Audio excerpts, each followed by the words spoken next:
Everyone, and welcome to my birthday live stream. I'm turning 45 today, so I decided to invite some of my friends. We'll see who shows up, and then open some of my presents that I bought myself, because that's what you do when you're in your 40s, apparently. And have a silly goose time chatting around, and then maybe if there's enough of you in the chat hanging around, I'll do some live stream drawing and probably call it a day after about an hour or so, and go get some sleep, because that's another thing you do when you're in your 40s is you go to bed at much earlier times, and it seems like a win when that happens. Anyway, I'm going to hit my intro and see you slightly further behind myself.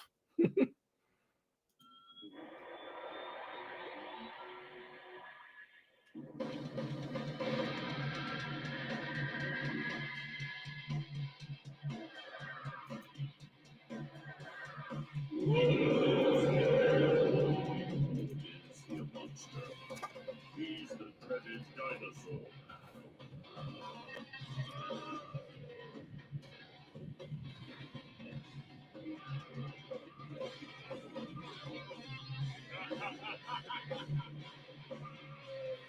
Saw the man who developed a spaceship that travels so fast that its pilot vanishes slowly into thin air.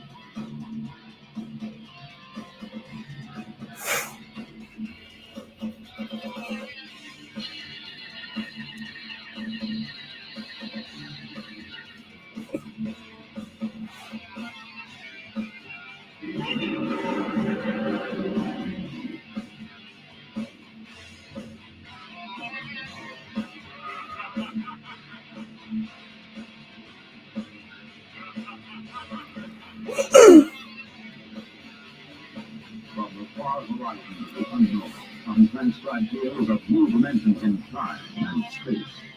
These are stories of the future, adventures in which we'll live in a million twisted dreams on 1,000 moving worlds.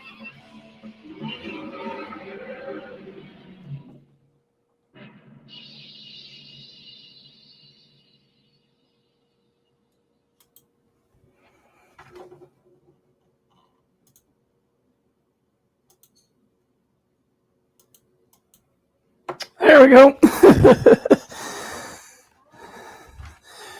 Well, I was supposed to have a producer here. My buddy Dan was the plan was for him to be able to do the switchboard and stuff, throw up any chat comments and run the things, but never heard from him, and he's probably asleep right now. So anyway, I'm going to continue on and just awkwardly get up, switch scenes when I need to, bring in my guests when I need to, and hopefully this camera, which was overheating a little minute ago, will keep going. Otherwise, I got to go back to my face cam, and it'll just be just like being 45 feels like. It's like nothing works anymore.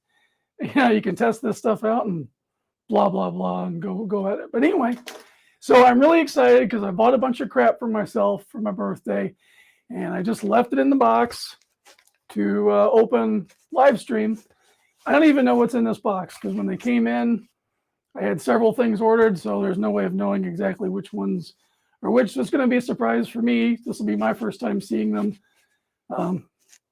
as opposed to the photos on eBay.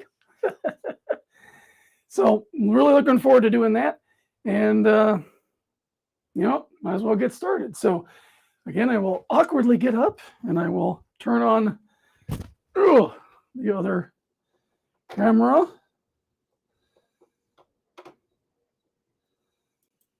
Look at that. That's all nice and sophisticated. So with the document camera, you can now see firsthand what's going on. Made sure not to dox myself. That's important. So which one is this?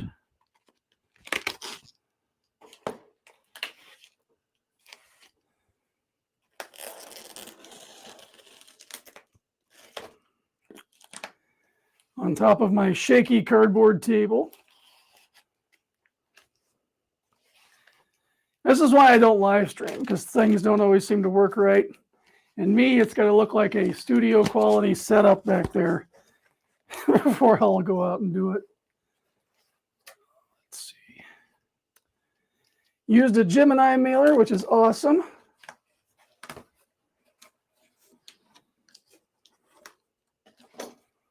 Mm-hmm.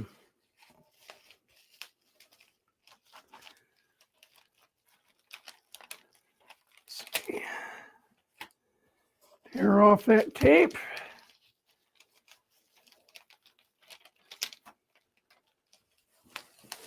Ooh. Get rid of the crap.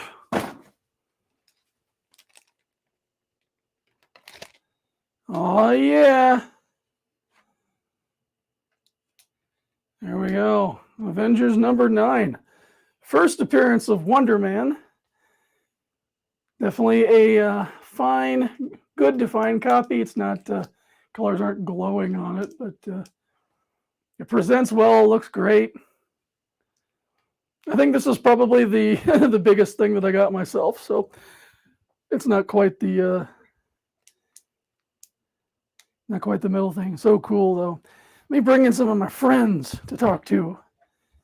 Get up and awkwardly move over to this thing and bring in my childhood companion, Todd.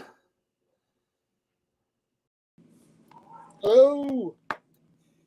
My friend, the always high Belmont. Now that reminds me. I should be getting high. And my little brother from another mother, Mr. Not Available. Oh, there he is. Hello. Hello, Josh. You got to provide some drama. What's going on? It's time for a left. All right, cool. I think this layout works, so that way you can see the comic, you can see me, and I can get my mini audience reaction. So yeah, no, this was it was a good payday for me, and decided to spoil myself a little bit. Usually every year I'll set aside some money from doing cons to buy some piece of thing that I want for my collection. I know one year was the T-Rex up here from Dino Riders.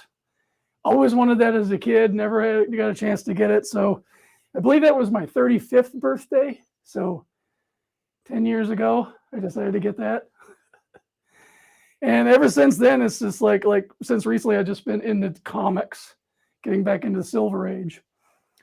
The Fantas collection that I'm going to play the trailer here after I open my presents, and seeing some of these really amazing comics that have been not touched by people for 40 years. My buddy Darren Watts, his father was on the spectrum, had Asperger's, and his fixation was comics. So he would collect and collect and collect. The family couldn't go in there. There were rooms with just long boxes everywhere. 300,000 books later. His father passed away, and he inherited the collection. And it's just an amazing collection. And so they're doing a custom CGC label for all of the graded books. And my art is on every label of every graded book. He had me create a piece of art that had all of these story beats from the story of this collection and his father, his family. So there's a lot of symbolism and stuff that I had to plug in and create this drawing for. So it's been a great opportunity, and that's really kind of recharged my love of old comics. So happy to add Avengers here. Cool. All righty.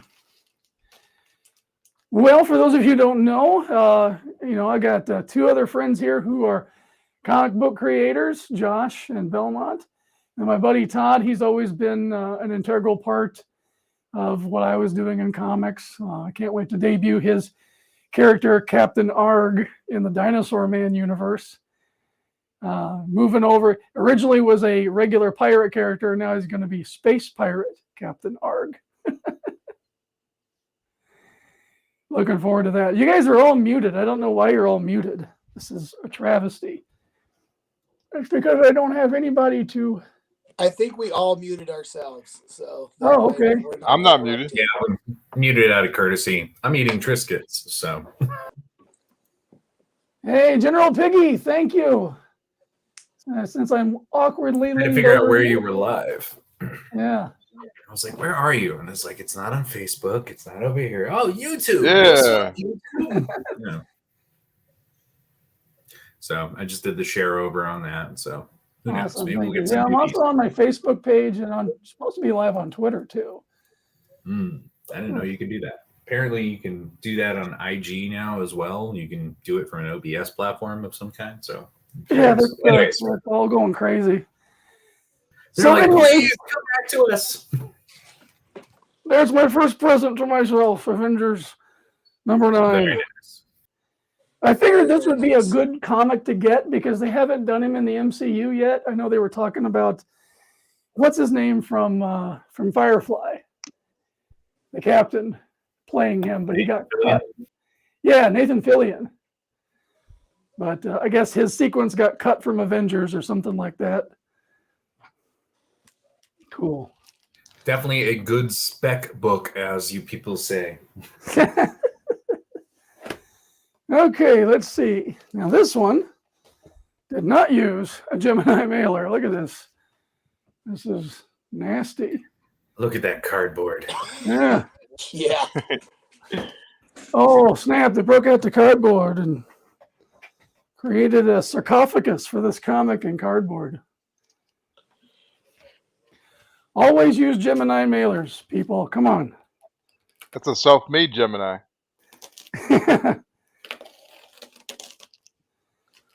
Ooh.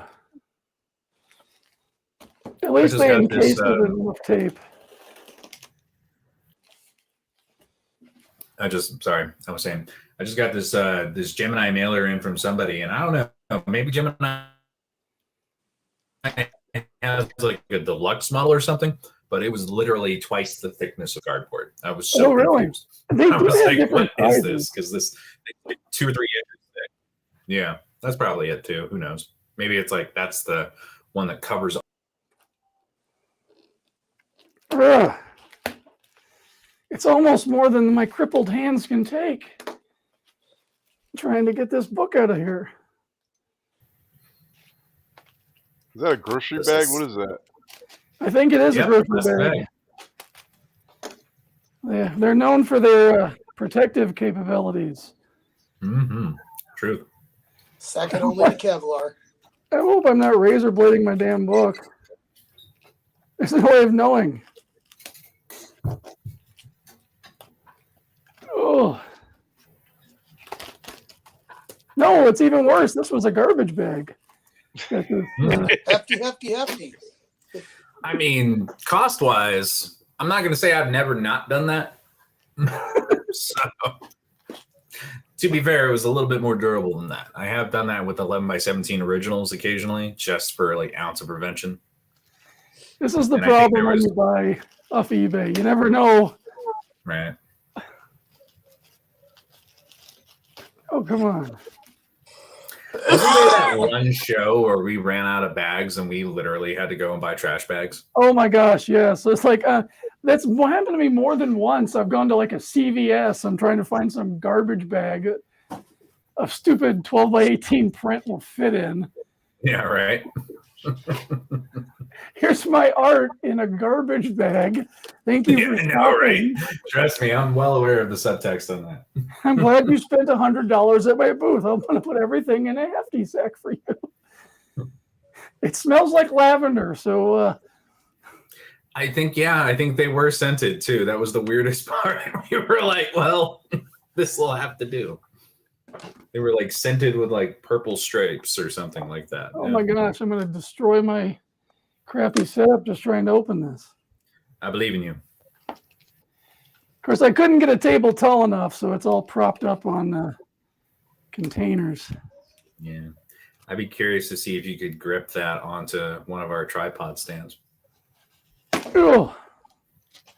Success, Hey! sort of. Yes, we're getting to the meat of the And look, it's taped down into the cardboard. At least they used the painter's tape, so it's not like industrial. Duct tape. All right, they subscribe to Chewy. Think of it this way. They're helping the environment by repurposing things instead of just throwing them away.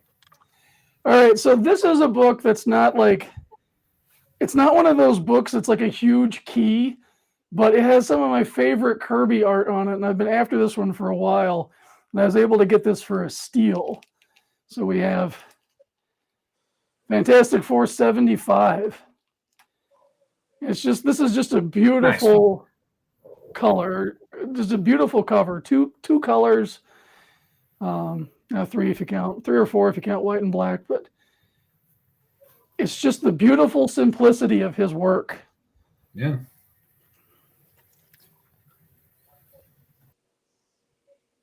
That is nice. Very nice.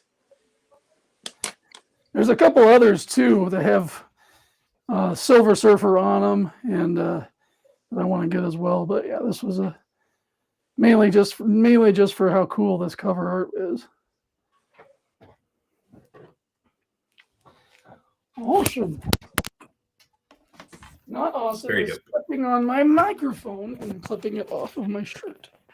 No, I feel you. I had to adjust the sound quality on my end too. I was like, hang on, let me reduce this. Well, the thing of it is if you're going to do this live stream crap, you just got to turn it into a comedy show when things go wrong. Sometimes, yeah. I've got a separate bass mic for when I go streaming. I'm like, that goes in there and this goes on the headphone and we're good to go. So I feel you. I haven't used this USB thing since we hit lockdown, come to think of it. Maybe like a year later.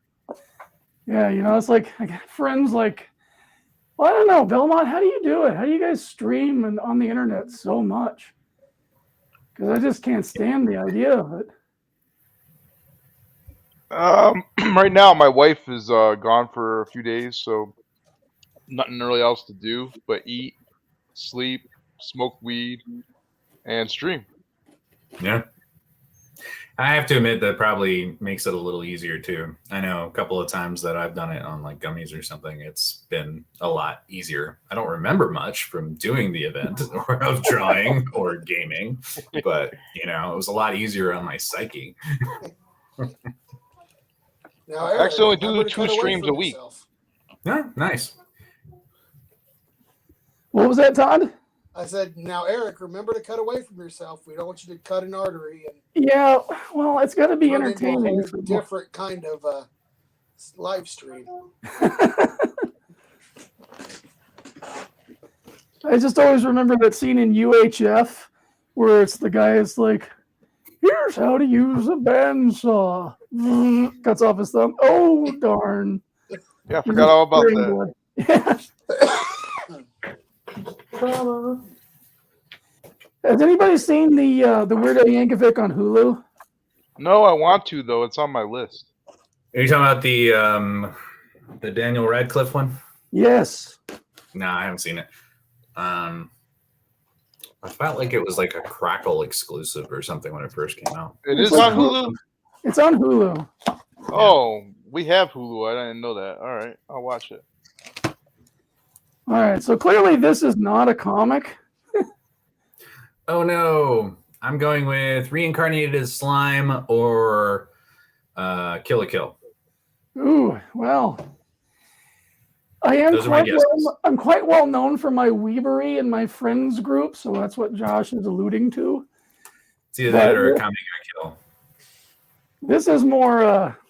I'd be like, no, it's G1. No, but you're a lot closer on the mark guessing Matt. So since this is one of those childhood things, it's like I had this as a kid, and I wanted to. Well, I've got this really nice Iron Man back here. Yeah, the Iron Man 1. And so I've got a G.I. Joe book with a Storm Shadow figure, Red Sonja book with a statue of her. So I wanted something for Iron Man. There you go. And this was always my favorite Iron Man action figure. This is the Secret Wars Iron Man. Oh, this series, the Fall Apart series. Good Yeah, this times. was like the first action figure line after the Migos. Yeah. With this Secret Wars line. Here he is. Yeah, I had a Captain America in this line. I had so many of these guys. I never understood why Doctor Doom never came with a cape. So I never got him because he always looked stupid without a cape. It's hard to find. Didn't they purposely like change the art so it had no cape in the background too? I think so, yeah. Yeah. And of course, that was the era of these lenticulars. Like lenticular has been around for a long time. I think it was invented in the 40s. But Yeah, this one. Og? no, they came with shields, and you had these little weird lenticular discs, and you could change out the art. And it was usually like a capture from the books. These are the pin ones. I forgot about those. Yeah. There we go. That's more like it.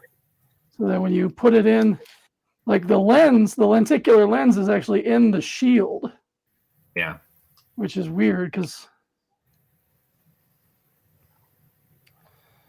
let's see. So, random bit of toy history. So, it did start off with Migos in the 70s, 1972. And that's the ones that have like the solid metal pins in the wrists and shoulders and stuff. Mm-hmm. And then when it hit to the 1980s with this one, with the Secret Wars, it moved over to Mattel.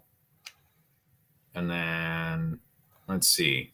After that, just briefly after the Secret Wars specifically, it moved over to, at least according to this, it moved over back to Kenner, if I'm reading this right. Hold on. Kicked off. I was like, I could have sworn I just saw the word Kenner, but all right. Marvel's, shipped over to Kenner, which led to the creation series that kicked off over the decades. So we had Spidey, the classics, this particular shape where you had like one solid hand closed or one open, things like that. So like Cap was big with the shield, and Hulk was pretty much just fists with two holes in it. Good times. I'm pretty sure they did a lot of. Hasbro got the contract back. Pretty sure they did a lot of mold reuses as well. Probably, but it's nice to have. Yeah. Nice. And it's really hard to find it without the centerpiece, the paint being worn off. Mm-hmm. So when I saw that's this, where your thumbs would go as a kid. Yeah. Fun stuff. So yeah, he can hang out back here with my book. My Iron Man #1. Boom.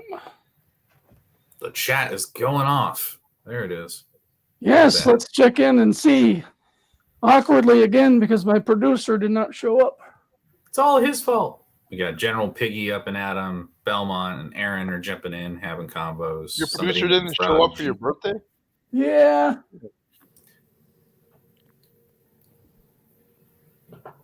He said some sort of jealousy thing about he's probably taking a nap. I was like, look, I know you're jealous that you want to sleep, but we all want to sleep. You know, daylight savings wrecked us all. Thank you, Frog G. Thank you, General Piggy. Thank you, Aaron. Sorry for the unlucky. There we go. Stay hydrated. Hojo checking in. Thank you, sir. I got to get my act together this week and get his last trading card piece done for his Mythicals comic book, which is doing pretty well, I think. And he's funding on Fund My Comic now, too. Isn't that right, Belmont? Yes, he has the same campaign running on Fund My Comic and on Indiegogo, and he just hit 4K on Indiegogo. Nice. So he's doing pretty well. And it's his first 30 days still, so he's still got, like, I don't know, 2 weeks or so left on the clock for the first 30. Still got another 30 days. Then he goes in demand. And then, you know, people are even backing on Fund My Comics. So he's doing pretty good. Yeah, Fund My Comic is great. I'm really happy that Luke was able to get that up and running. I put the invite out there. I was kind of hoping he might show up too. But I kind of threw this together within a week, so I'm sure a lot of people already had plans. I mean, I'm honestly glad for the invite because I was just grinding through stuff and dealing with life, and I was like, I gotta get this done. And I just like, you know what? No, it's worth it. Go take a break and hang out with somebody I haven't seen in a hot minute. Yeah, right. Levi called me last night. He didn't even know it was my birthday, and we chatted for quite a while. It was pretty nice. Yeah, we talked a couple weeks back generally about, the way shows are going. Like it's always weird because it's like I'm on the outside looking in at this point because I'm not doing as many as I used to. Yep. But it's like I recognize patterns. So there are little things. So what we got? We got another comic, Silver Age? Yeah, this is definitely that was the only action figure thing. Nice. The rest is all comics. I love how they taped over the seals just to give it that extra little bit of, you can't get into this. I know it's your birthday, but I wanted to show off my little weirdo additions. Oh, is that the West Coast Avengers? Oh, yeah. Nice. So, Comics Elite actually had like a full-blown like stack collection of just West Coast. Oh, snap. Okay. So we got some Wonder Man and his other version, of course. Once he's come back and gone a little insane in the membrane. We got the Composite Avenger, which I'm personally just going to probably draw for fun. That thing is awesome. That is awesome. Right? I don't think I've seen it. I don't think I've ever seen it. And of course, Doom. But this, just to clarify, you can probably see since we're on the big screen, it was this entire set. Wow. So, yeah, this is that arc where like Tigra is dealing with like shifting back and forth and becoming too primal, and then like Firestar, she becomes very religious. So there's Ultron and all sorts of fun stuff. Did you get a number 1 out of the deal? There probably is, but I haven't counted or looked, to be honest with you. So let's find out. It's one of those things where it's like I was going to start making this like weekly. I'm going to open up one of these and make some content kind of deal. So let's see, 35, 30. I'm going to put this on mute and go through. All right, yeah, I'm going to come back and reveal what this book is. Telepathic Bunny is in the house. He's using his telepathy on us, which is making me crazy. Happy birthday, Hard K. Yes, I'm actually really liking this accidental moniker of me. Hard K all day. Hard K all day, yes. Belmont, why don't you tell that story? Because you really capitalized on it. Well, Eric, there's 2 Erics in our group, and one's got a C at the end of his name, and you used a K, and then I think I spelled your name wrong, and then you came back with Hard K all day or whatever. Something like that, right? Yep, exactly. So yeah, this is a book that has been on my watch lists to get for a long time. And again, it's like everything was within the budget that I still was working with. And so I'm happy to add Conan number 1. Oh. Yes. Yes. How many times did I take this down? What grade is that? I'm terrible at guessing, but when I was looking at the pics, it looked like a good mid-grade, like a 4 or a 5. It's actually the color looks a lot better in person than it did on the images, which is, for me, I'm not trying to break the bank with a 9.8 of everything because that's impossible to do. Most of these are just books that I just wanted to own. So as long as it displays nice, I'm happy with it. But yeah, this was one I wanted for a long time. It's got some spine roll going on up here, so that's probably, it might be a 4 or something. My friend Paul, who owns a Geekadrome in Monroeville, Pittsburgh area, he does presses and gradings and stuff, so I'm sure he could look it over and give me a better estimate. But gorgeous cover, gorgeous artwork. I love the sword and sorcery stuff, and so there's a lot of influence that Dinosaur Man pulls from with Conan and He-Man and Red Sonja and all that stuff. So this is definitely a fun book to put on the old back wall.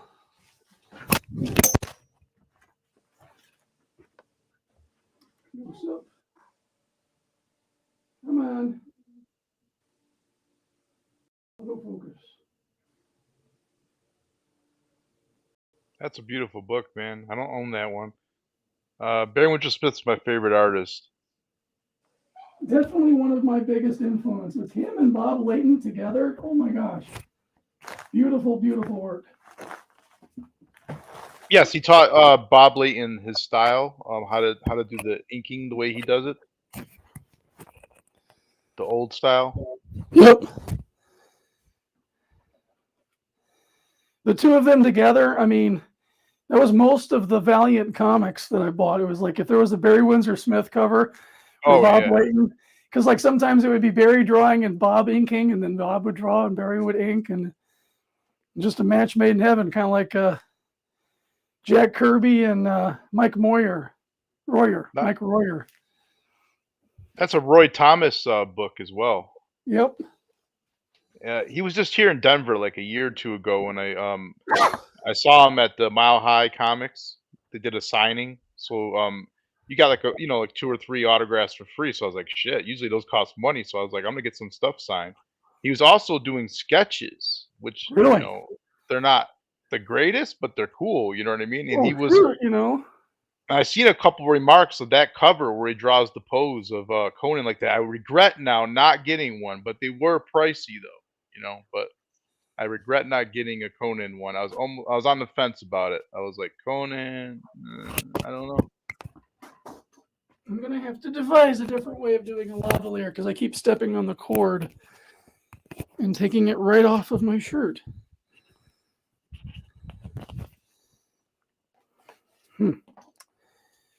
This is encased in tape. I think it's just going to be easier for me to get through the paper to get to the book. Fragile.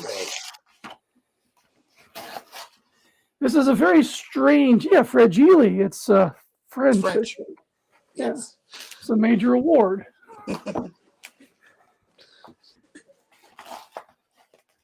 My God.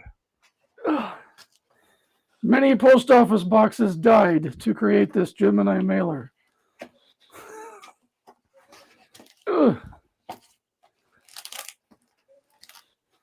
Are they really that expensive? They're like 93 cents if you buy them in bulk or something like that. Right? You'd think if you're going to be selling comics for a living on eBay that you might buy a case of those things. I mean, I appreciate the reinforced cardboard and the giant Ziploc bag here.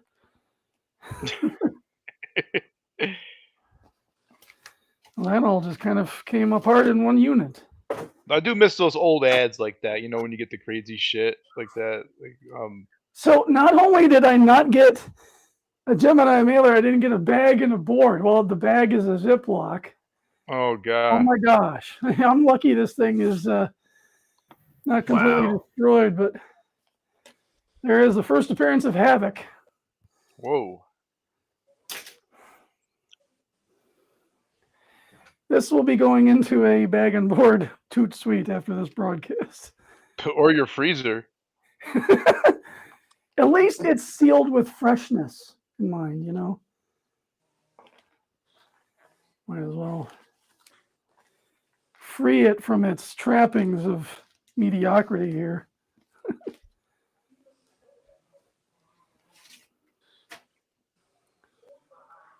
Look at that weird cover. Just thinking about how they had to do this with those old style printing practices. This is probably all one whole different plate, superimposed on top of it.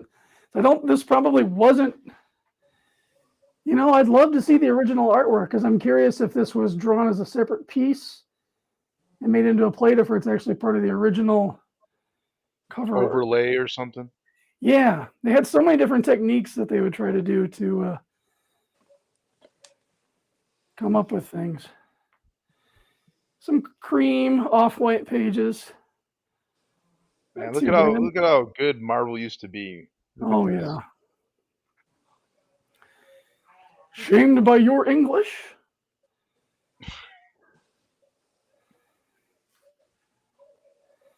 Nice. You get that and work out. Ugh. Oh, I'm getting a whiff of the old comic fumes. That should be a scented candle from Yankee Candle Factory. Old book. So it's funny you say that HEB has now started making tortilla scented candles.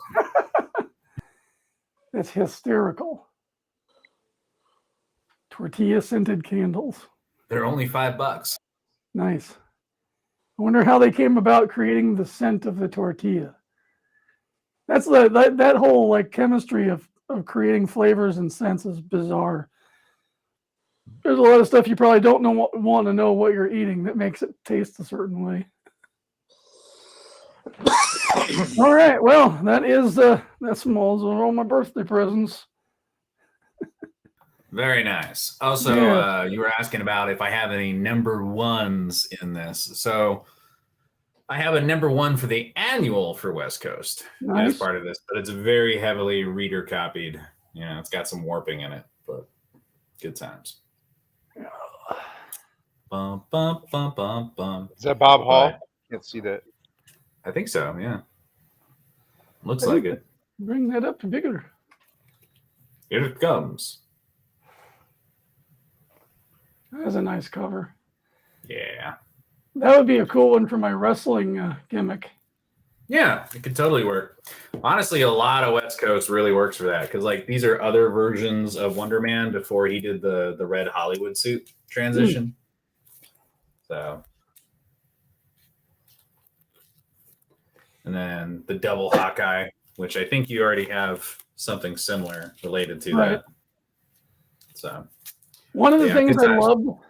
loved about West Coast Avengers yeah. was it was the Silver Centurion Iron Man, which is my favorite armor. Yeah, it was a pretty good one. But weirdly enough, I got attached to this series for this other one, which I got a couple of extra newsstand versions of these. Sweet. Where they're like, it's the beginning, but like this is its own thing.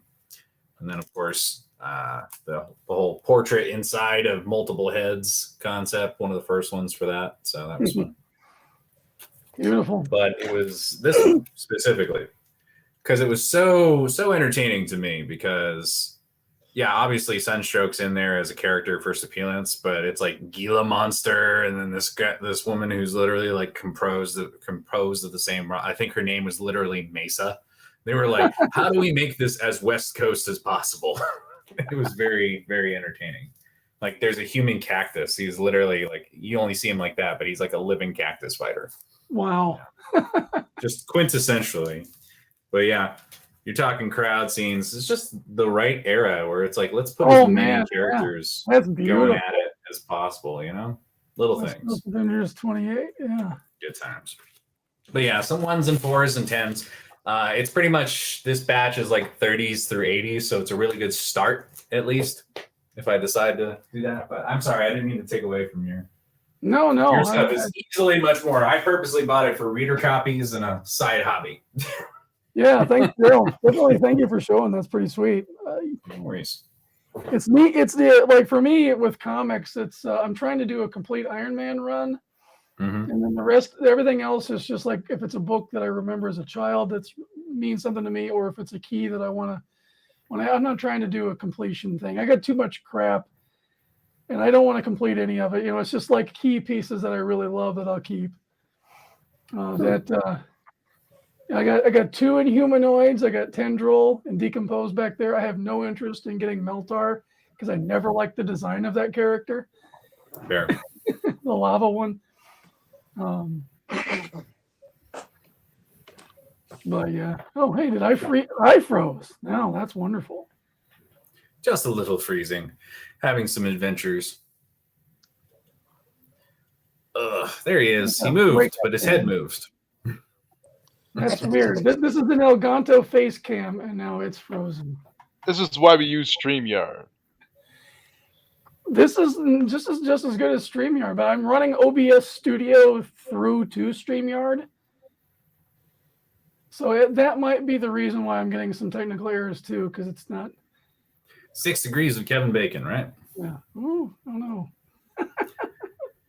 I stopped using OBS a while ago because, as it turns out, it was something completely different. It was an ActiveX driver. It just wasn't converting because they hadn't updated it yet. But works like a charm now, supposedly. But Yeah, I like OBS Studio because I can flip through different sequences and stuff. yeah, And there's a remote that didn't work that it used to work fast. Anyway. Like I said, it's the person the good old remotes. technology stops working. Right. Yeah, it's got to be that. If I switch this to a different camera. por science. Yeah, see, turn it on and off again and it works. Have you tried turning it on and off again? Exactly. Fly Fox, all right. Hey, thank you for showing up. Hola. Appreciate it very much. I'm a fan of foxes. Is that the new Halo 2 game? Yes, this is the Halo. It's the yellow Halo or the blue Halo. Well, that's pretty sweet. Is that like a third-party controller for a Wacom? Wacom as well as OBS as well as everything. Like it automatically shifts over between the program you're using. It's kind of like a establish your shortcuts for each one accordingly. Nice. So I thought that was a detachable face stereo. Yeah, right. Now that's what this is. This is the neck sound. So, but now just basic remote. I'll send you the link for it, but it's got the zoom in, zoom out fun that it's defaulted for. So it's like I'm zooming in on the screen and zooming out on the screen right now without even trying. Cool. Yeah, it's a little thing. Yeah, because I wanted to do this. I like being able to have you guys all on screen at the same time, and there's plenty of room still to draw. So I think that's pretty cool. Let's see if I can get. Let's see. You know what? I'll just do a doodle of Dinosaur Man. I think that would be fun. Fun for me. Oh yeah. Let's see. While I'm getting ready to do this, should talk about selling Superman.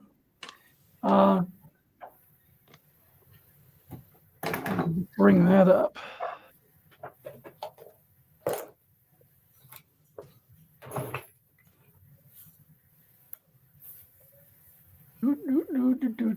Okay, now, all right, let me share.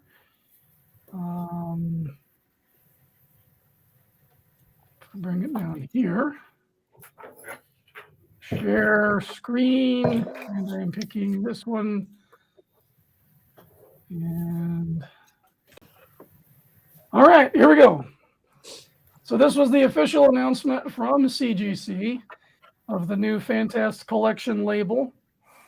And the first book going to auction is Batman 1 8.0.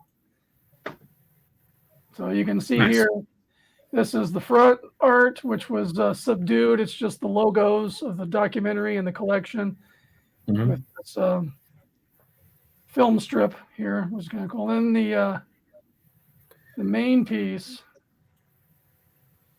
is on the back, which they fade out to 20%, but this tells the whole story of what's kind of going on here. So that's pretty cool. Every book will have that on there. And Here is a trailer that talks a little bit more about it, and I'm going to play this, and let's see, hopefully the audio is working too.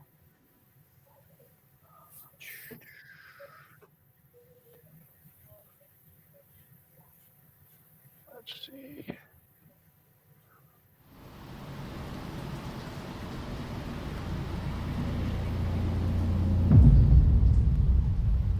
You guys hear the audio?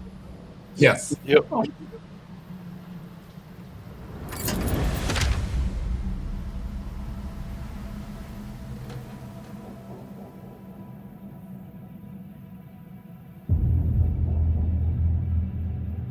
But this is a great idea because, you know, we've given provenances before, but never with a custom label. And so this is a first for us in that regard.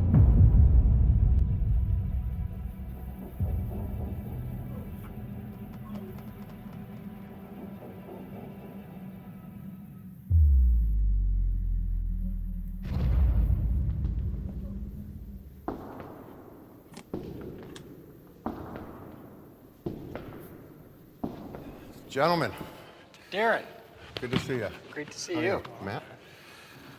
Got some stuff here for you to look at. So we got some books and a new label here. Yeah, no, this is every bit of an 8. Off-white to white pages, excellent. And this is new, the Fantast. That's our custom label, and we just got with CGC on that, and it's still surreal. It's a humbling experience. Check that out. And on both the front and the rear. And the rear has a lot of special meaning, the back of the comic. Put a lot of work into it, and we had a very, very talented artist that we work with, a local guy in Detroit named Eric, and he's been incredible. So I was able to come up with a lot of symbols that then the artist creatively wove into what the label has become. So on the front, I wanted to keep it pretty minimal. You know, I was very sensitive to the fact that someone's buying a comic book and that they're buying it from the collection second. And I didn't want to draw too much attention or try to, you know, and stay very humble and say, all right, listen, here's your beautiful book, and it happens to be from this. And it's the Fantast collection. And the word Fantast means impractical person, dreamer, and believer. And my father used that as a handle on certain websites that he didn't want to associate his name with. You know, he was very into the occult and UFO stuff, and he was getting into some deep forums here and there. And, you know, he wanted to, you know, maintain a little bit of privacy. So he'd use that handle Fantast. And then, of course, you know, paying homage to the Selling Superman, the film, which is the project and the journey documenting this whole thing. So that pretty much represents the front. And the rear is where we thought we could really kind of tell the story.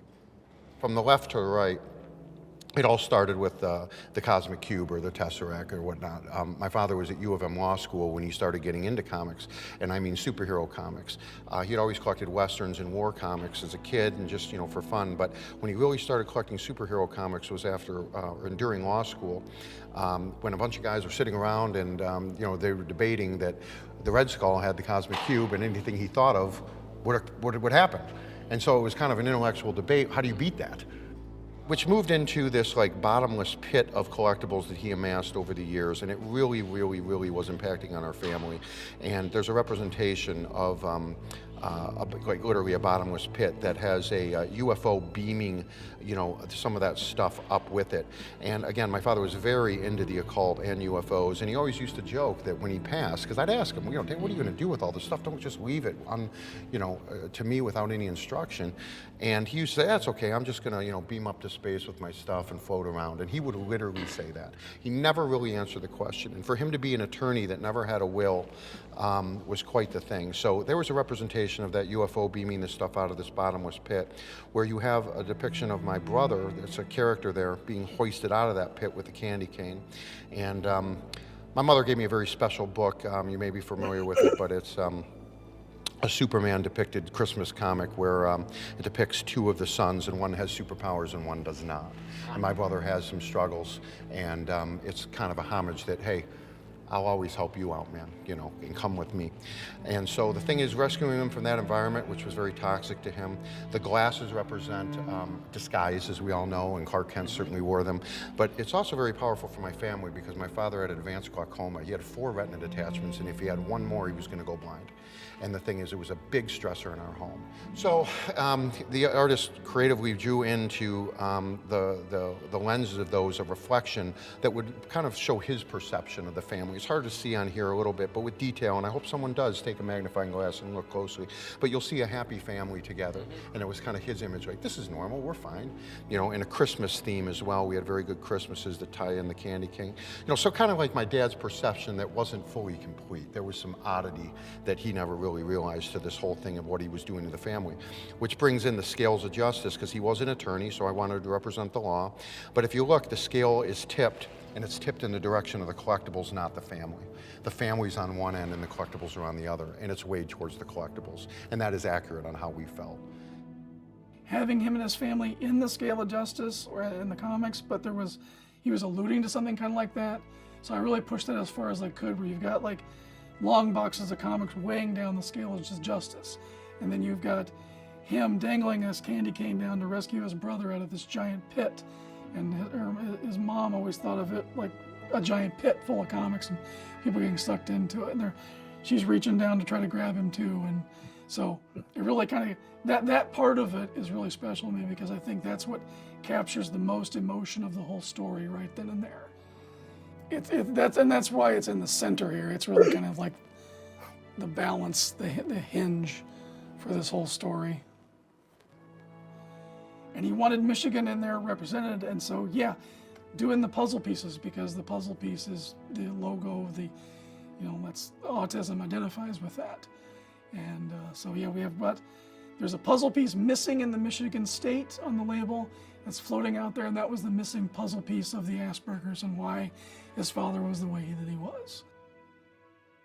You know, and my father had Asperger's, and it was never diagnosed, and it was a big challenge in our family. But then we're coming out, you know, we're coming out. There's a fantastic collection, you know, just like Clark Kent does, and he opens his shirt and you kind of have that like, wow, okay, there he is, you know, he's coming out, and we're proud of it.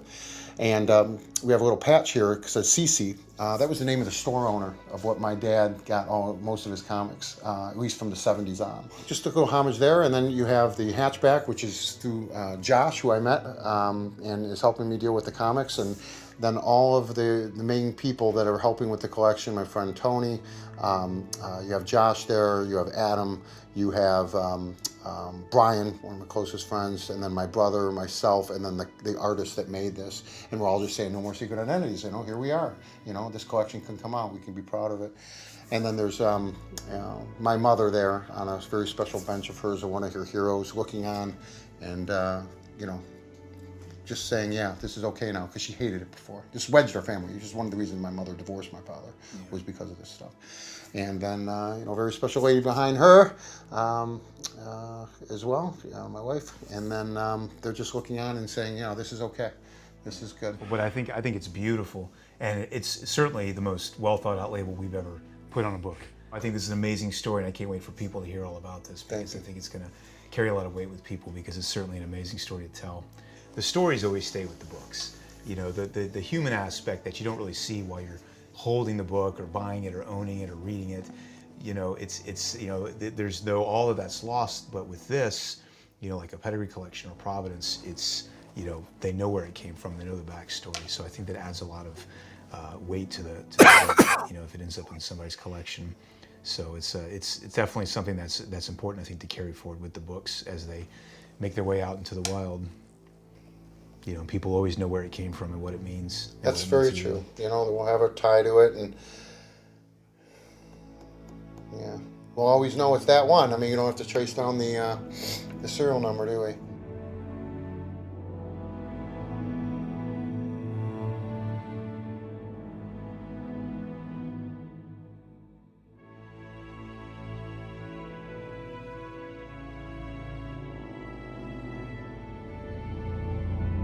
And the Batman, wow, gorgeous. Man, it looks beautiful. Yeah, it actually looks better than an 8.0. Yeah, they were kept in amazing shape over the years. It's incredible they survived. Well, they certainly weren't moved. Yeah, they sat still for a long time, didn't they? Very, very, yeah, it's my entire life.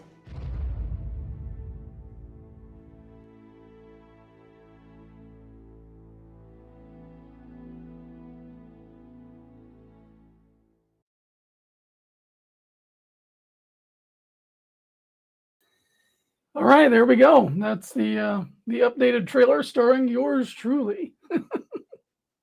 Nice. I have a question for you. Yes.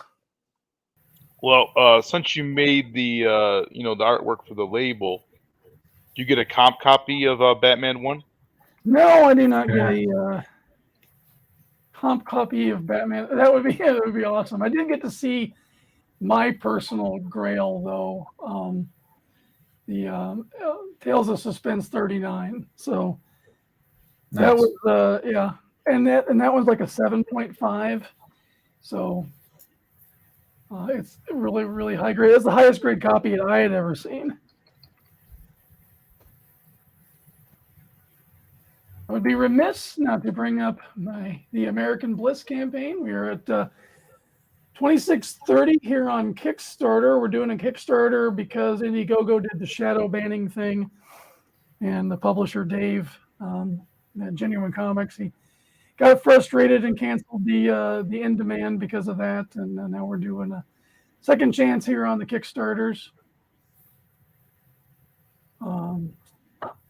Really awesome superhero story written by my buddy Michael Oden, trying to do a little bit more than just a TNA book. Only she is nice to look at. She's kind of a Captain America, Wonder Woman style character. Only with this story, there's a lot more going on. She inherited her powers from her father, and she wasn't supposed to get them. Her brother was supposed to be the one who gets the powers handed down. And so now she's having to deal with, the strange relationship with her father, and her brother being a puzzle piece in himself, and having this superhero lifestyle thrust upon her that she wasn't prepared for. And some of the interior, like this interior page here, this is one of my favorite pages because she's just gone through her brother being a mess and missed her boyfriend's birthday party because of it. So she's coming back with some Chinese food, and she's got all of these emotional issues going on.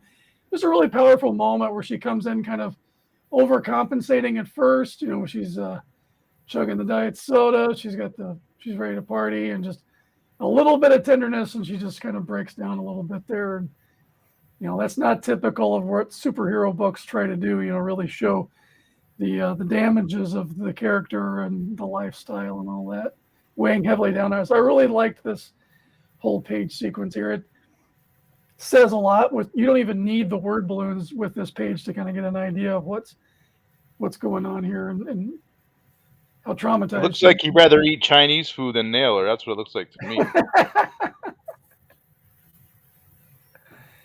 So we got some great guest artists here. A couple of covers. I did a retro cover based off the Ms. Marvel #1, and then Pal Roderick's doing the other cover. And yeah, so I'll click on the trailer.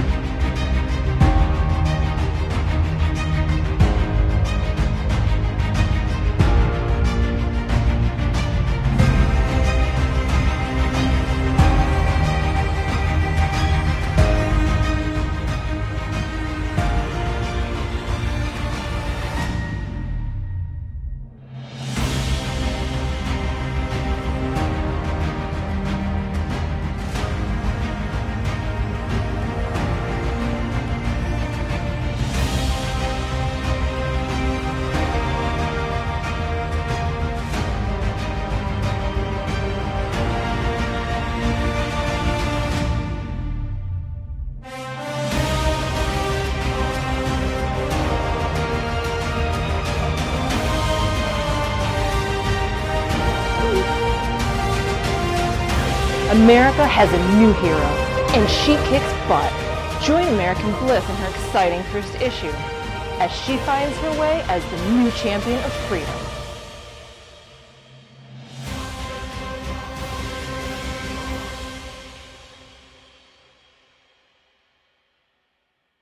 Who did her voice? That's actually my wife. In a rare moment of getting her to do something on a microphone I was or like, camera. I know exactly who that was. Yeah. Yeah, she did a great job. I just didn't do such a hot job with the audio mixing. It's a little rough sounding. But Yeah, it happens.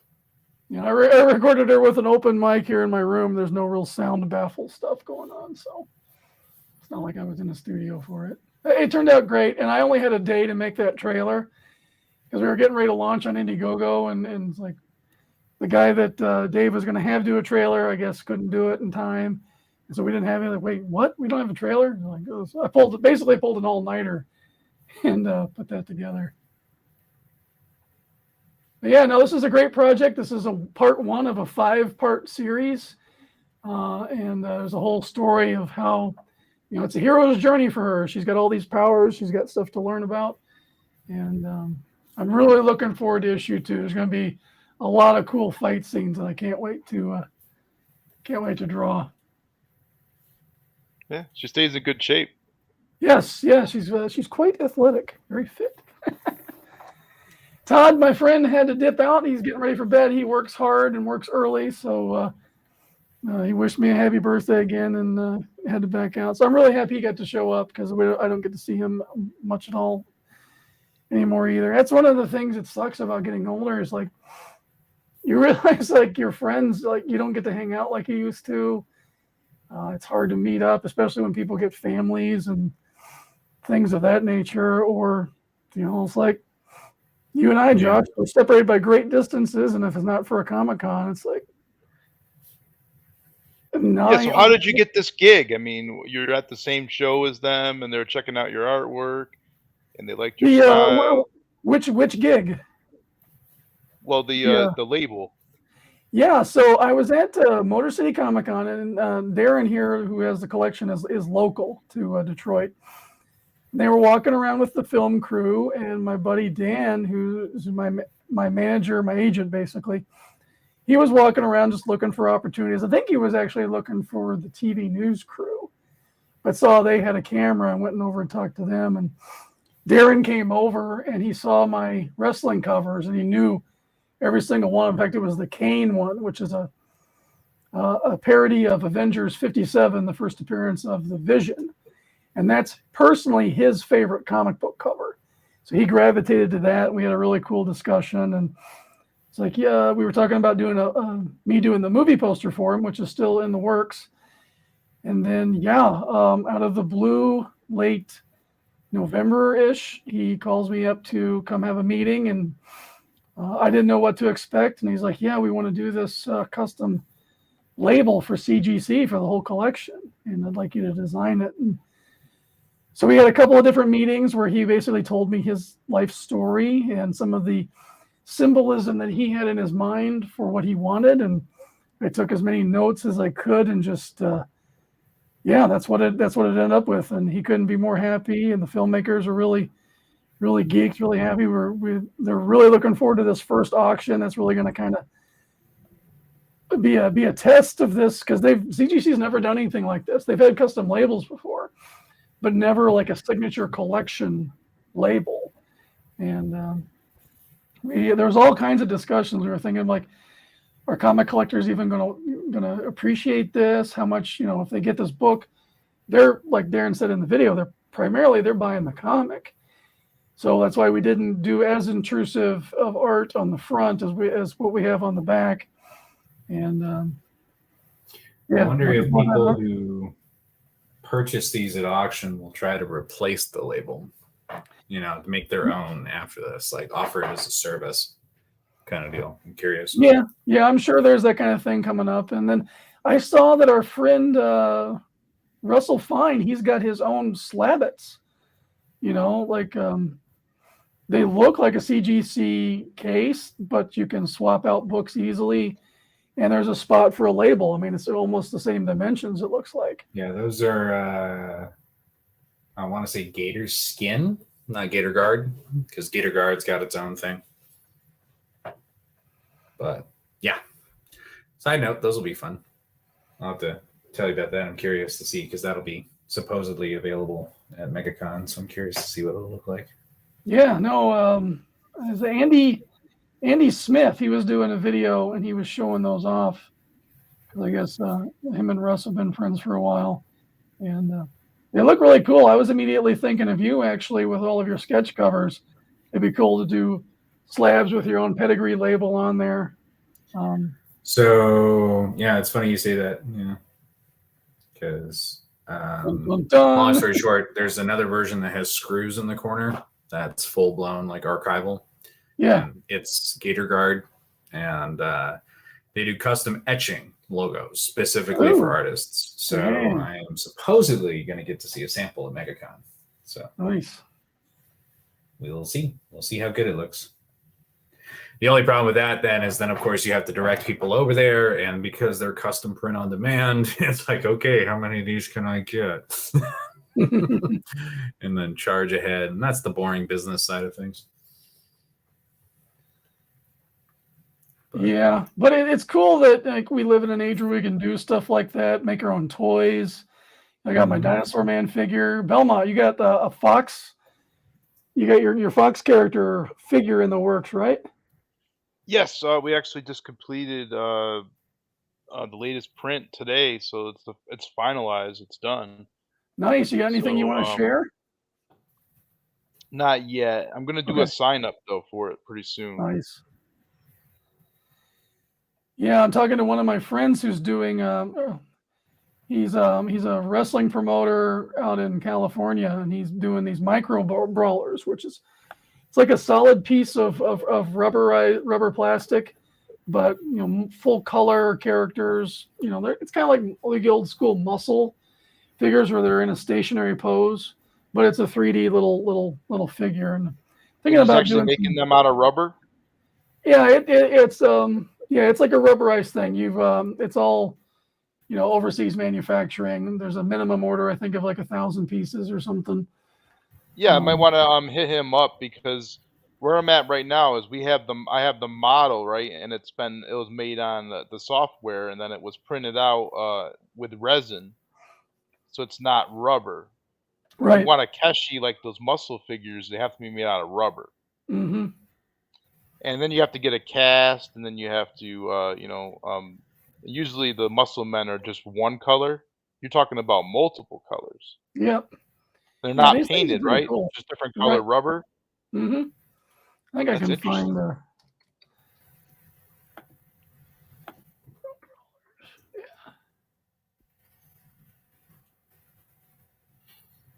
So I wonder if you can help me out. But I already have the the figure already made. But I need to get a cast and made out of rubber, if I can. Otherwise, I'm gonna have to just sell them made out of resin. Mm-hmm. Yeah, with the dreaded Dinosaur Man figure, my first ones are all going to be resin prints, so they're not going to be the. I'm just curious what the price is, or what's going on, and how much it is overseas or whatever. Yeah, I can. 1,000 pieces. That's a lot, though. That's a lot of pieces. Well, it depends on how much they are. Mm-hmm. Let me see. I think I. And what the startup cost is, whatever. If they charge you for a mold or whatever. Yeah, it's a two-part mold. Yeah, 2-part silicone mold is what I'm looking for. So this is what they look like.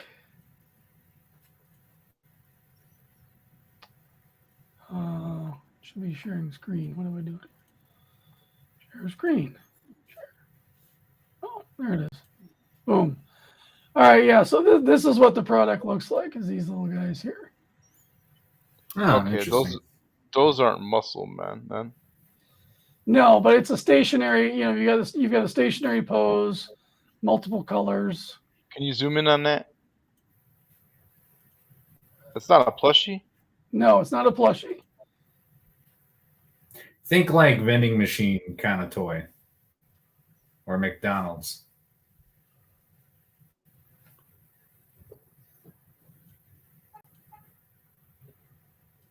But it's like hard plastic that's sewn in with like a cushioning inside. So it's like it's malleable, but at the same time, it's not like solid plastic.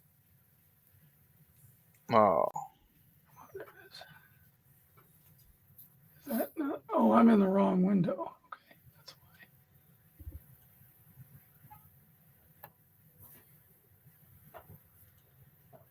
My figures are 2 inches high, the same height as the muscle guy, the muscle man. Yeah, this is. I think this is about 3 inches. I think that's what these are.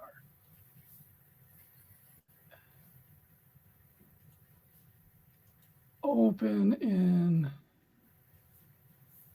This type.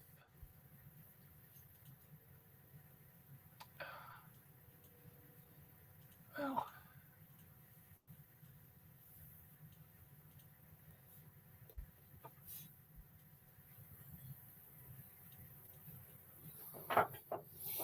That's a good view of them.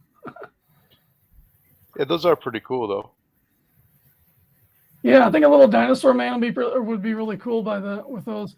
And I was talking to him, and you can do the. I don't have to have a front-facing thing like all these guys are normal humans, so they have front face. So I can have his face turned to the side, so that you really get a good profile view. So I think that'll be a really cool toy to do, because I don't know if I'm going to have the action figure done in time for my August show, which is the toy show in Ohio, PowerCon. But you could probably do your box sample and then maybe get like a quick 3D print. Yeah, I can probably do my 3D prints, yeah, but I'm not sure if it's going to be ready for a large sale. So something like that might be easier to make happen.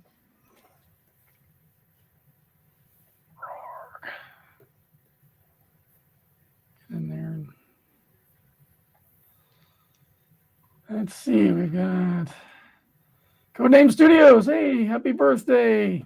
Happy B to the Earth Day. Do you want us to sing? You can sing if you want. I can't really sing though, but I'm not going solo, so. Well, I think the streaming would be the only issue with that. Like off key. Here's the off-key choppy version that's buffering. So did he do the design of these characters for you, or no? You send in. You send in the design. So he's supposed to send me some finished art to look and see as far as a template goes, and then I'm just going to ape my design over it, and then they'll send it out for a quote, and go from there. Fun.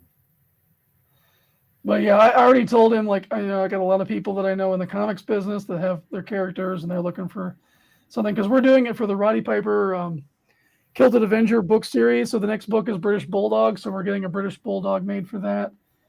And then I think once that toy is done, we'll backtrack and we'll do the Roddy Piper Kilted Avenger one. Which works out great because then they're compatible with all the other wrestler figures, and people can mix and match and stuff. Yeah.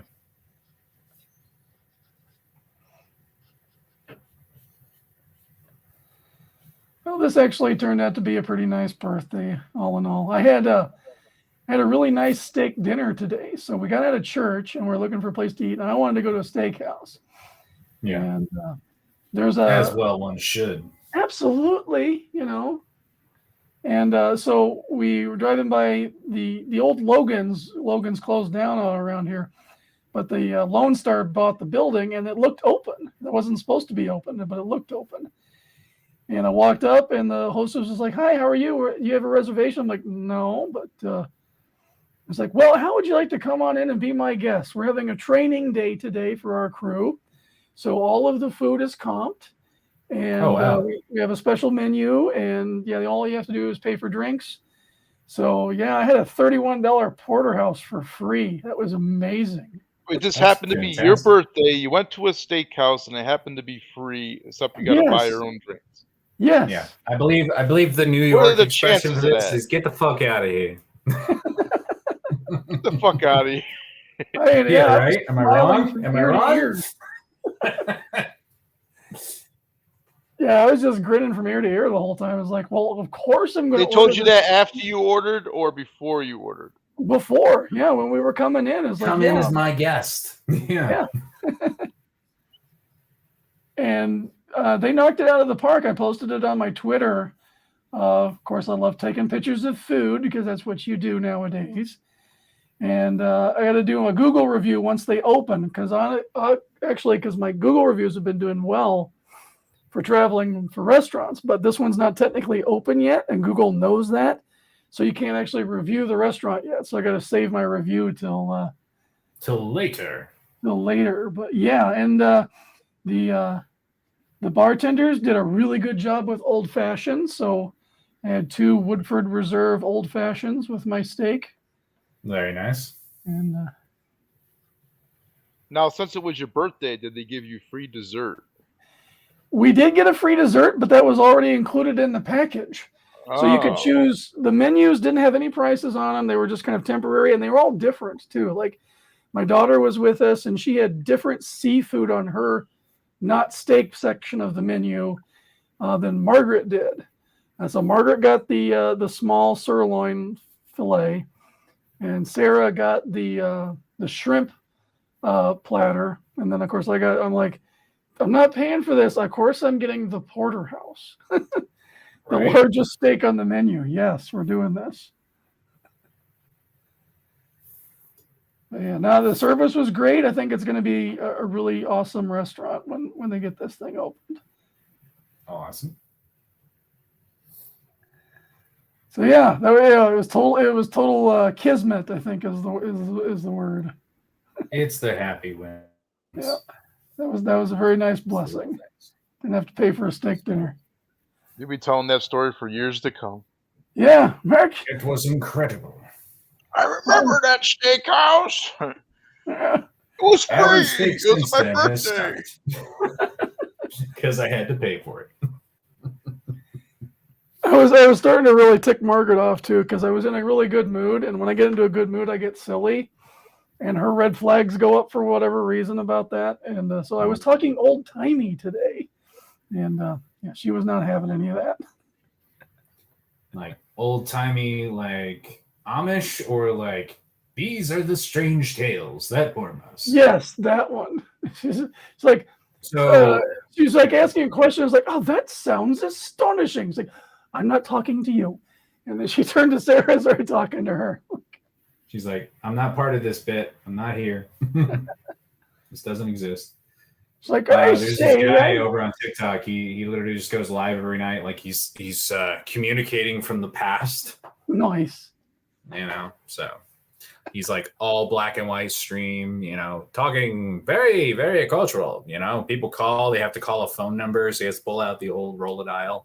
Oh, that is awesome. Yeah, you got to send me a link. I want to watch that. That sounds so cool. I don't technically follow him because his content is radically different than that, but you know, hey, fills a void. Side note, I'm doodling on the screen as well.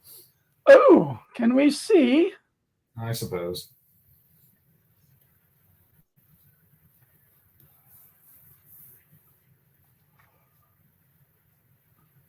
I think I already set it up for screen sharing, but okay. Still getting used to. Oh, hey, there we go. Oh, nice. Look at that. There's my guy. Is that Smokes? Possibly. Google is a wonderful tool, providing that you use it. You're like, who the hell is this Belmont guy? I looked him up. Well, it was either that or Castlevania, so I had a feeling less so. Oh, I gotta hear Castlevania jokes every time I go to a hotel and check in. Yep, and I gotta hear Josh Lyman from The West Wing. How's the president doing? I'm like, well, that particular one hasn't been a president. That Sheen guy hasn't been a fictional president in 2 decades. So I feel your pain. Yep. Oh, you don't gotta keep me on there, dude. It's your stream by all means. I was just. Oh no way! You got my character up there, so I'm enjoying seeing it. I particularly like the one in the back there. That's a really great talking face. Oh, this one? Yeah. Yeah. Me draw dinosaurs occasionally. Usually people get my character wrong. You'd always try to draw the fox too realistic, and that's not what I was going for. So nah, you didn't Howard the Duck-esque vibes from what I saw. Yeah. But a lot of people draw them like realistic, and that's not what I was going for. I was going for like a Cerebus feel. Yeah, service. I got you. Yeah. Yeah. Yeah, it's a great book. Mike Barron wrote the script for it. How did that work out? How did that work out? Because Belmont, you're a writer, but you've got Mike Barron doing your smoke. So what was the relationship like between you and him coming up with the story? I created the character a long time ago when I was like 15, and Mike Barron just happens to live in Colorado, and I'm in Colorado, and we always run into each other at the show because he'll have a table at the local shows, and I'll see him just about every November. We have RockyCon out here. It's a little tiny little show in this little room in a hotel, and he's usually Sounds there awesome. every year. Yeah, and it's cool. It's one of those old school, shows. There's no celebrities or anything like that. They just have one guest of honor, and then they have a few other guests, and it's just it's the old school convention, and it's only a few bucks to get in. And I always had the idea of this character in my head for all these years, and it just like every so many years it kept on resurfacing. You know what I mean? Kept coming back to me, like I got to do something, and then I think it was. Man, what the fuck year was it? November 2019. I walked up to Mike Barron's table and I was like, I gotta, will you write my comic book? It's about a pot smoking fox. You know what I mean? And he goes, I'm in.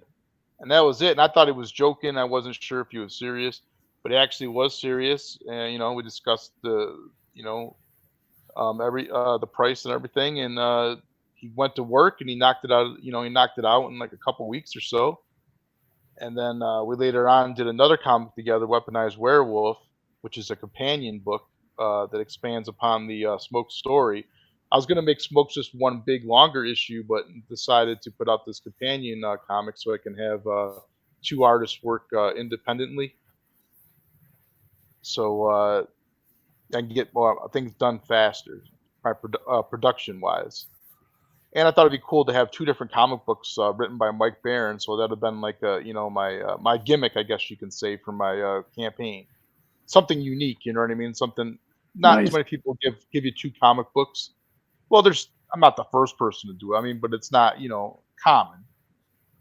And then two Mike Barron books, you know what I mean? So I was swinging for the stars. Hey, I think you grabbed lightning and put it in a bottle, man, because your Smokes book is terrific, and are you working on an issue 2 for that already, or? Yes, Mike Barron called me yesterday, and he has started it.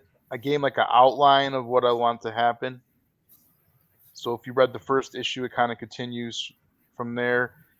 And I don't want to spoil it if you guys haven't read it, or if someone hasn't read it out there that's watching or whatever. But yeah, it came out last summer in August, and I did my first show with Mike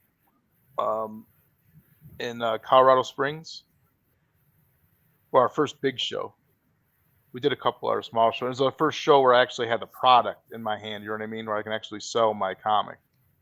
Before I was just going to the show and hanging out at his table or whatever. I didn't have my comic books printed yet.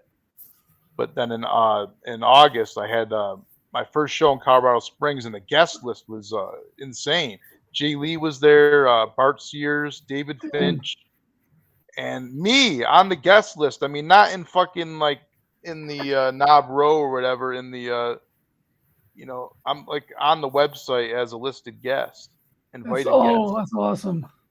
And Mike Barron's on there, and then the creator of the Punisher was supposed to be there, but he canceled, and I guess Mike was going to debate him. But at least it wasn't Mark debating him. But no, Jay Lee was there, and I just happened to have a sketch cover of my comic made. So I asked Jay if he would, draw my character, and he ended up drawing Smokes on a sketch cover for me. Nice. So that I was just sat there and did sketch jams with Martin and Sam Rosa and all that. So I did what I did. Yeah, he was there too. I know. I was there. You were there? I was there. I'm sneaky like that. Man, you didn't come to my table. You weren't there. I wasn't? Nope. I stay behind the booth as soon as the show starts. So I get in a little too early sometimes, and I did the walk around the arena and all that jazz. I didn't have a dolly. That's the one fucking thing I didn't know I needed until I got there and realized they're not going to give you one. Yeah, right. And then when I got there, I had all this shit that I had to, bring into the show, and I had no way of doing it except for, walking with my, walking it across the, myself, and just carrying it. Been there. Yeah, so I learned my lesson the hard way on that one. Sometimes we need those lessons, though. So it's all good. All good in the hood. The crazy Yeah, it was one a great though, show, man. Pseudo related, it was all right. My biggest problem is I also do like this chibi style, so I'm kind of doing. Oh shoot! Uh-oh. Sorry, hold I on. want to have my new stuff. So, but yeah. So I mostly spent the weekend just grinding through sketch jams with Martin and Anthony, and then we got Sam De La Rosa on a few of them, and we got Jeremy on a couple others. So we did what we did. So half the adventure, but got to hang out and try something different. Altered Reality is trying to go back to classic comic book shows, so fingers crossed they can keep that going. Yeah, That's crazy. You're on the same show. Yeah, man. And then Hojo told me he was at Woodstock 99. I was at Woodstock 99. So it's kind of weird how sometimes you can be at the same place as somebody and not know that person then later on or whatever. Right. 6 degrees, you never know. Our community is so small compared to like the indie comics thing. It's like stuff gets around. People get to know who you are, and it's like it's such a small world once you start really doing these things. I have a nagging suspicion Dreaded Dinosaur's eyes aren't green. I'm just trying to draw from memory here. So I typically do yellow for the whole ball, and then it's been black for the dot. But yeah, I mean, if you're doing a whole like iris and stuff, that actually looks really good. Yeah.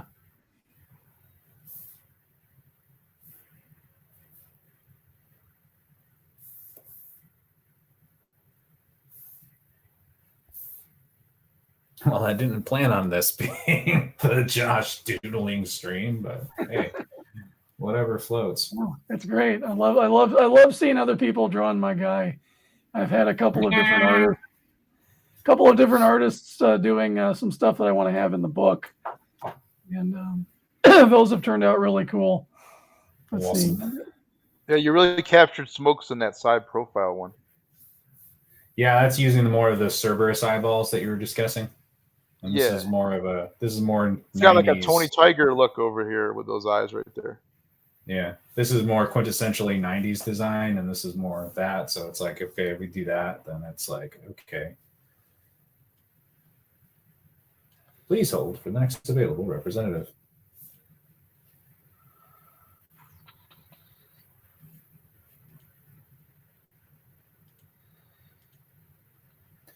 But that's that whole stylization thing, too. So. And we're back. It's like, you stopped working on the site. I still like that one. Yeah, this is my buddy Jose Garcia.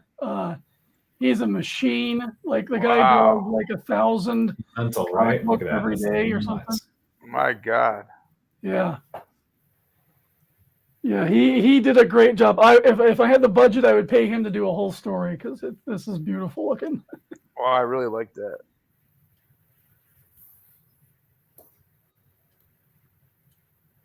So much energy in that piece. Yeah, right? I love the way his stuff. Well, he's an animator. He used to work for DreamWorks, and I think he's done some stuff for Disney and all that. Yeah, so he's look at that. It says so much. And then this background is just epic back here. Does he do his own colors too? Yep, this was all him. This palette's a little on the dingy side for me, so I actually brightened it up and upped the saturation a bit. But just a bit. It's but that could beautiful. also be like his monitor as well. Well, he does everything with gray tones, like great gradients for the shading. Oh, he's one of those guys. I got you. Which is, yeah, line art you do the first, gray, and then you all the flat the color gradients on top of it. Yeah. Yep, exactly. Exactly. I feel you. It's very cool. So yeah, my idea is once I get the book done to have a small gallery in the back, and looking forward to like for as far as stretch goals go for the book, I want to have a prequel, a prologue, and an epilogue. So the epilogue is going to focus on the big bad guy, which I could probably actually bring that up and show that character. Open. Where's my Dinosaur Man folder? 2023.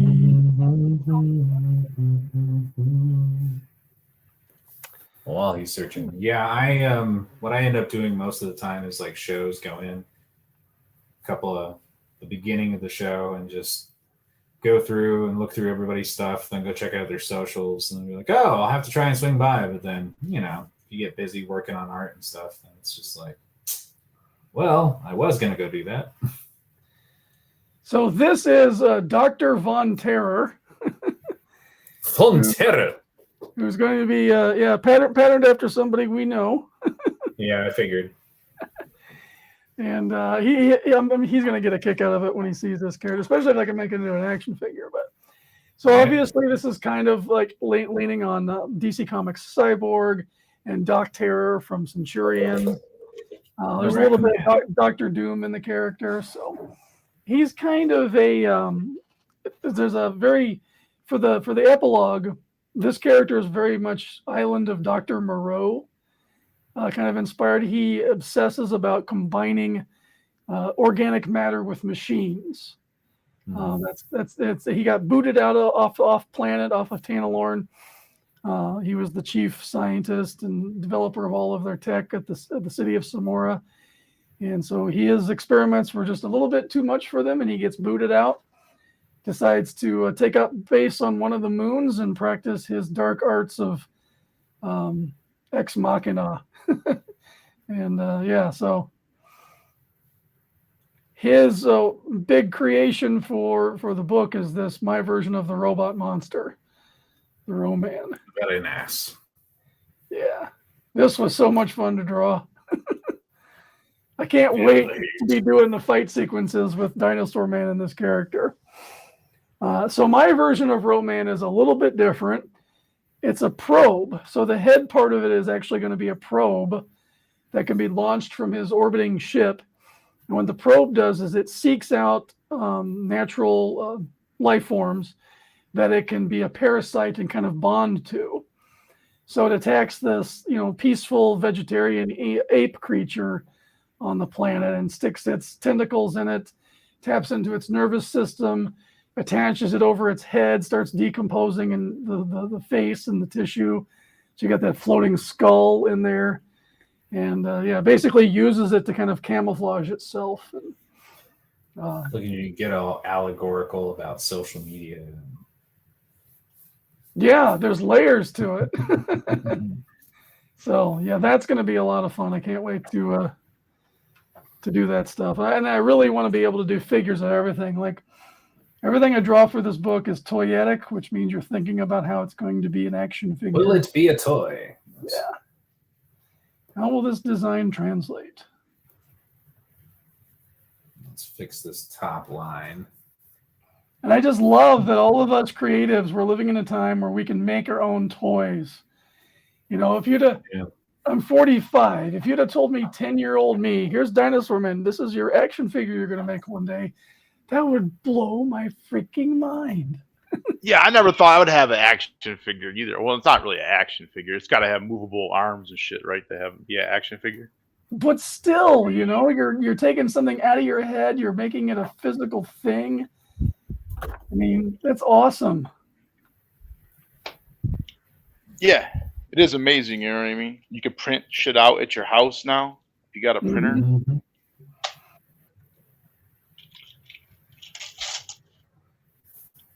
Yeah, he's printing them out. My figures out of on this green resin. It's like a semi-transparent resin. It's really cool looking. Looks like kryptonite.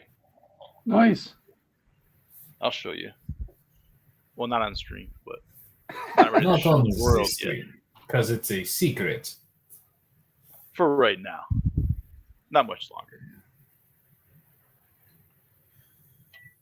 I gotta figure out what I'm gonna do. I'm trying to get them made out of rubber. That's the thing. I was like super on schedule to try to get my ash can ready by MegaCon, and then I saw how many people were putting out Independence and etc. for C2, E2, and Mega, and I was like, you know what? I'll wait. I'm kind of approaching from less so much the starting with crowdfunder. I'd rather start with like initial capital and then move to a crowdfunding device afterwards. But that's just me. So just different ways of reinventing the soup. Yeah.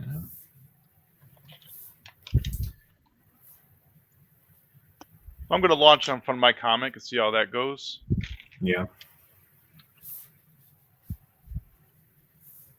Hopefully it goes good, genuinely.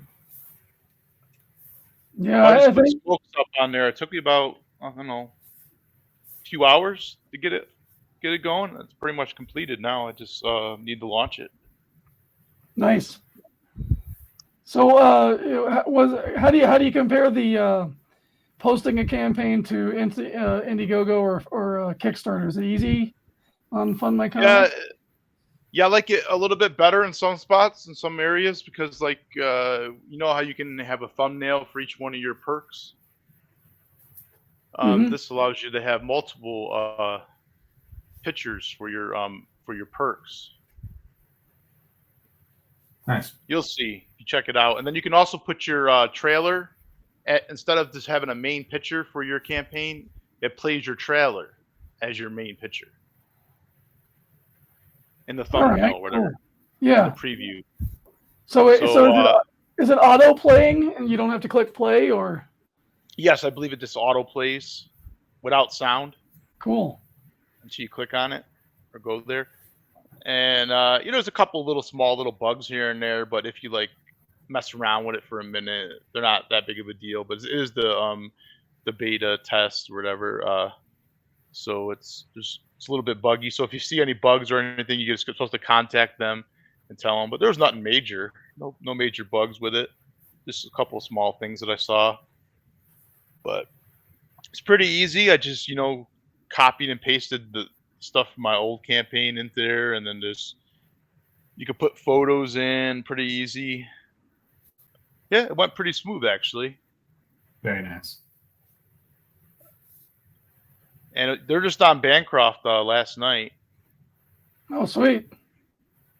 So Luke was talking to Bancroft about the site, and there's a bunch more campaigns that are coming out that are launching on there. Some people are just trying it out, just throwing their Indiegogo campaign up on there. That's what I'm going to do with Smokes. I'm just going to throw it up on there, see what happens. You got to get it going. You know what I mean? You got to fill it up with campaigns, and if you build it, hopefully they come. You know what I mean? But all too well. Yeah, it's a really bold move for him to try to make this happen and create something new to cater to the comic book industry, because there's so many of us in indie comics, and it's like, I guess you could probably say it falls into two camps. There's those who are just trying to, make something, make a product, get it out there and go for it. And there's people who kind of have this kind of a crusade mentality of trying to really like save indie comics, make indie comics something that, the common person can enjoy again, get it out of this niche environment. And I think more voices, more platforms, the better.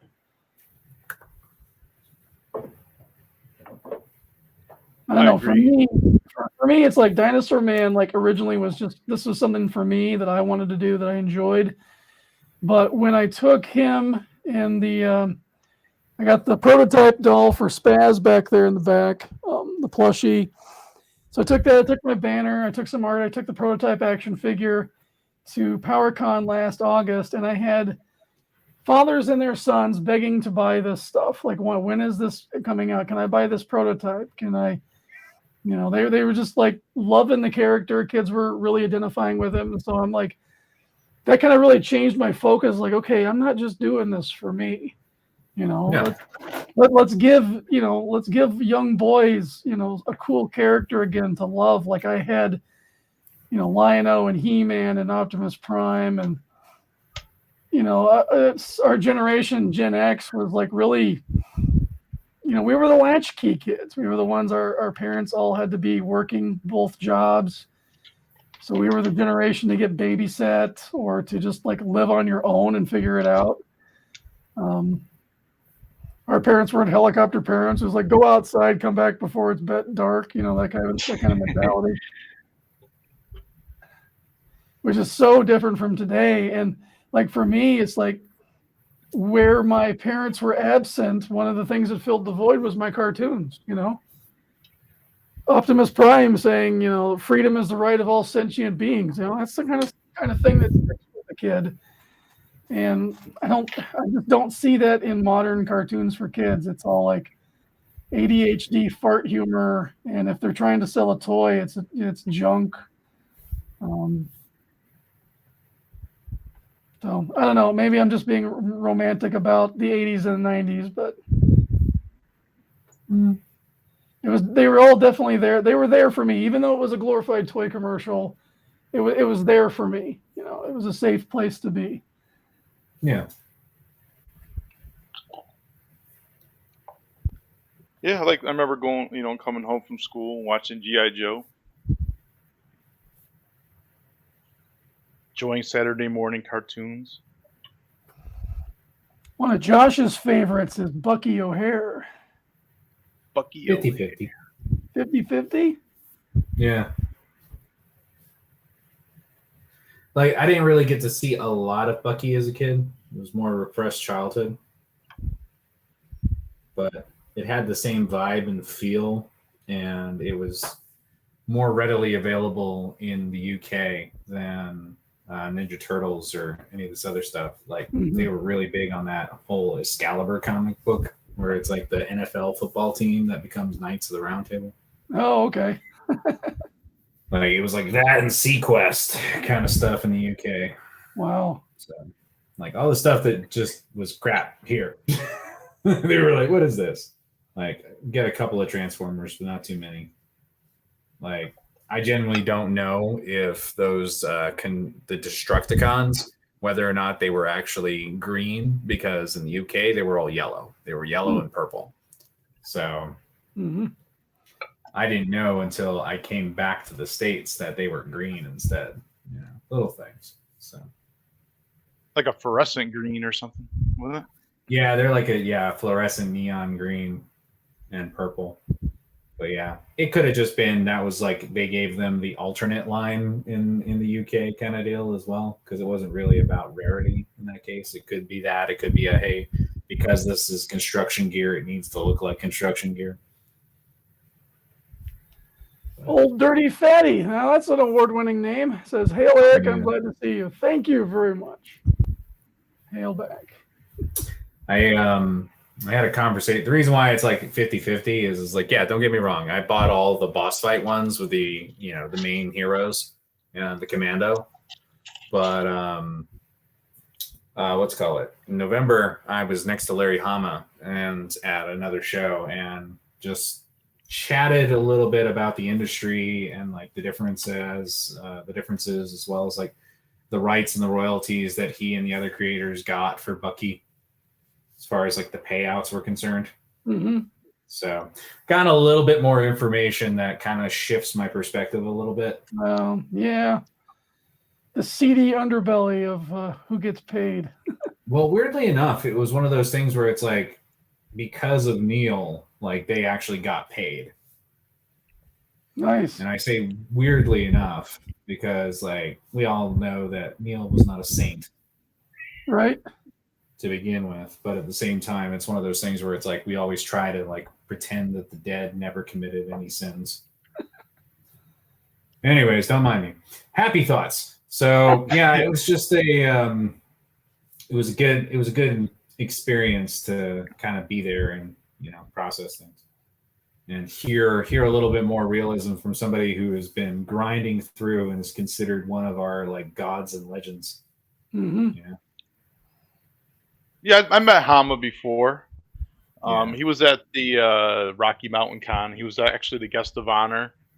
And he had a sign on his table that said, "I will not draw Cobra Commander."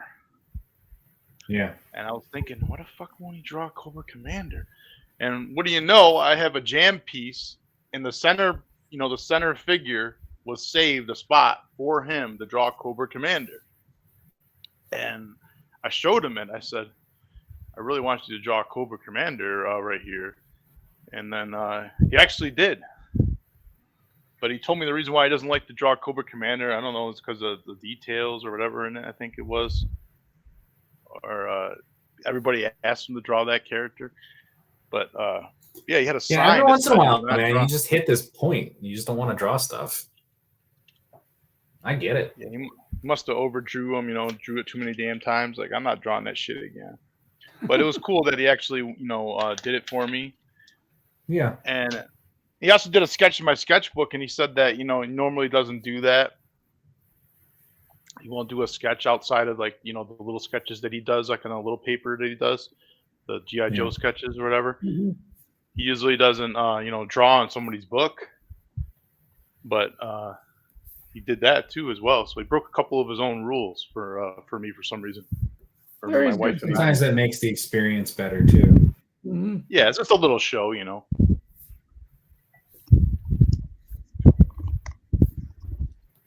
I'm glad for you on that level.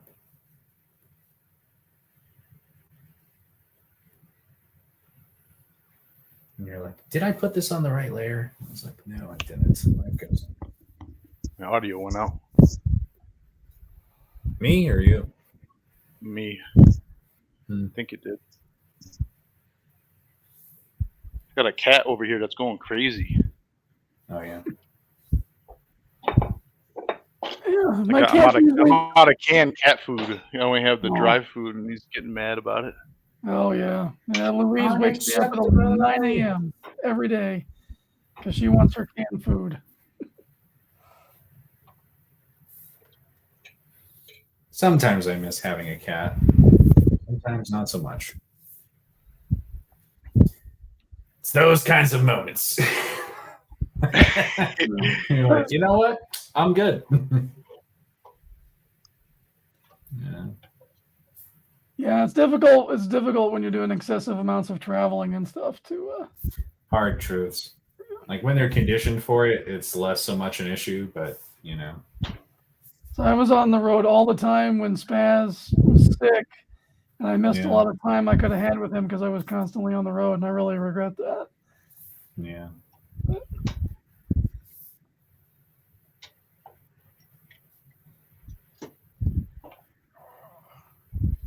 Yeah, I went to a show now once when my cat was like was dying pretty much, and I was talking to Mike Vosberg about it, and he told me to send him a picture of my cat, and he did a painting of my cat for me, which was pretty cool, and it meant a lot more after he passed away, because it was kind of weird, we had like this memorial picture of him, and he hasn't even passed away yet. But after he went, but he loves to paint cats. If you ever checked out his stuff, I would love to do that. Yeah, that sounds awesome. But what'd you say about your cat? I'm sorry, I didn't mean to cut you off. Oh, I didn't say anything. One of you guys were talking about a cat. That was him. No, it's him. All himmed. All himmed. Yeah, I was just saying I regretted like being gone so much when he was sick.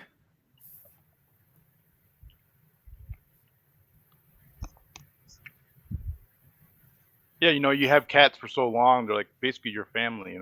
Mm-hmm. I got another cat right here. And he's I don't know how old he is now. 16, I think. 2007. Oh. Yeah. my wife's cat, Aiko, she's a Bombay. She's 18 years old. We got her. That cat is a trooper.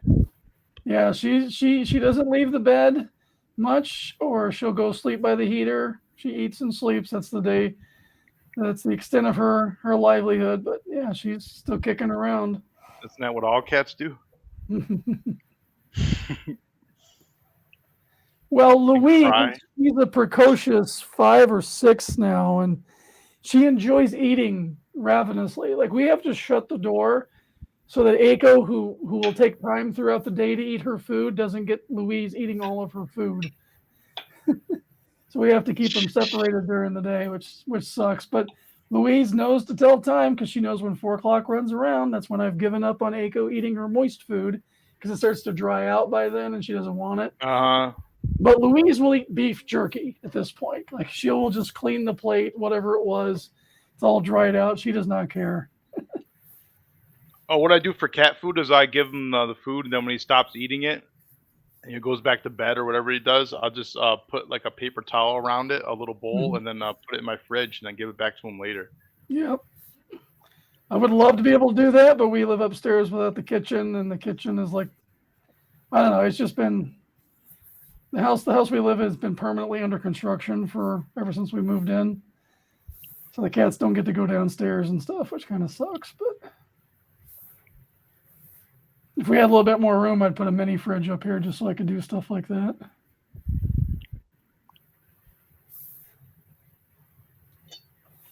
Lots of abdominal muscles. Mm-hmm. How many conventions do you guys do a year, roughly? Oh, Lord. I actually don't do as many as I should be anymore, and it's mostly just because I've been trying to make this transition back into doing comic books again. Yeah, that's right. At our height, I mean, it was at least 3 weeks out of every month, right? Yeah, bare minimum, it was, oh God, I would say it was bare minimum 22 to 33 shows a year. Man. Yeah. And I'll be honest, like, your art suffers, your brain suffers, like, just, I think the hardest part was going cold turkey when we all hit the grand lockdown. Because there's an endorphin rush in addition to the show. Like, it's the adventure of traveling. It's the getting in while everyone's there and, you know, trying to be your best and exude as much positive energy as you possibly can, you know? But, yeah, no, it was an adventure. I'm usually the one just going to the shows, not the one behind the table. Gotcha. So it's a whole different experience for me at that Colorado Springs show. Yeah. You know, I definitely, like, the first time you taste being behind the counter, coming in before the crowd, that never wore off on me. I always really enjoyed the euphoria of, you know, that calm before the storm of seeing everything. Yeah. Yeah, I paid to be here, but I get to be here before anybody else. You know, that still feels special even after all these years.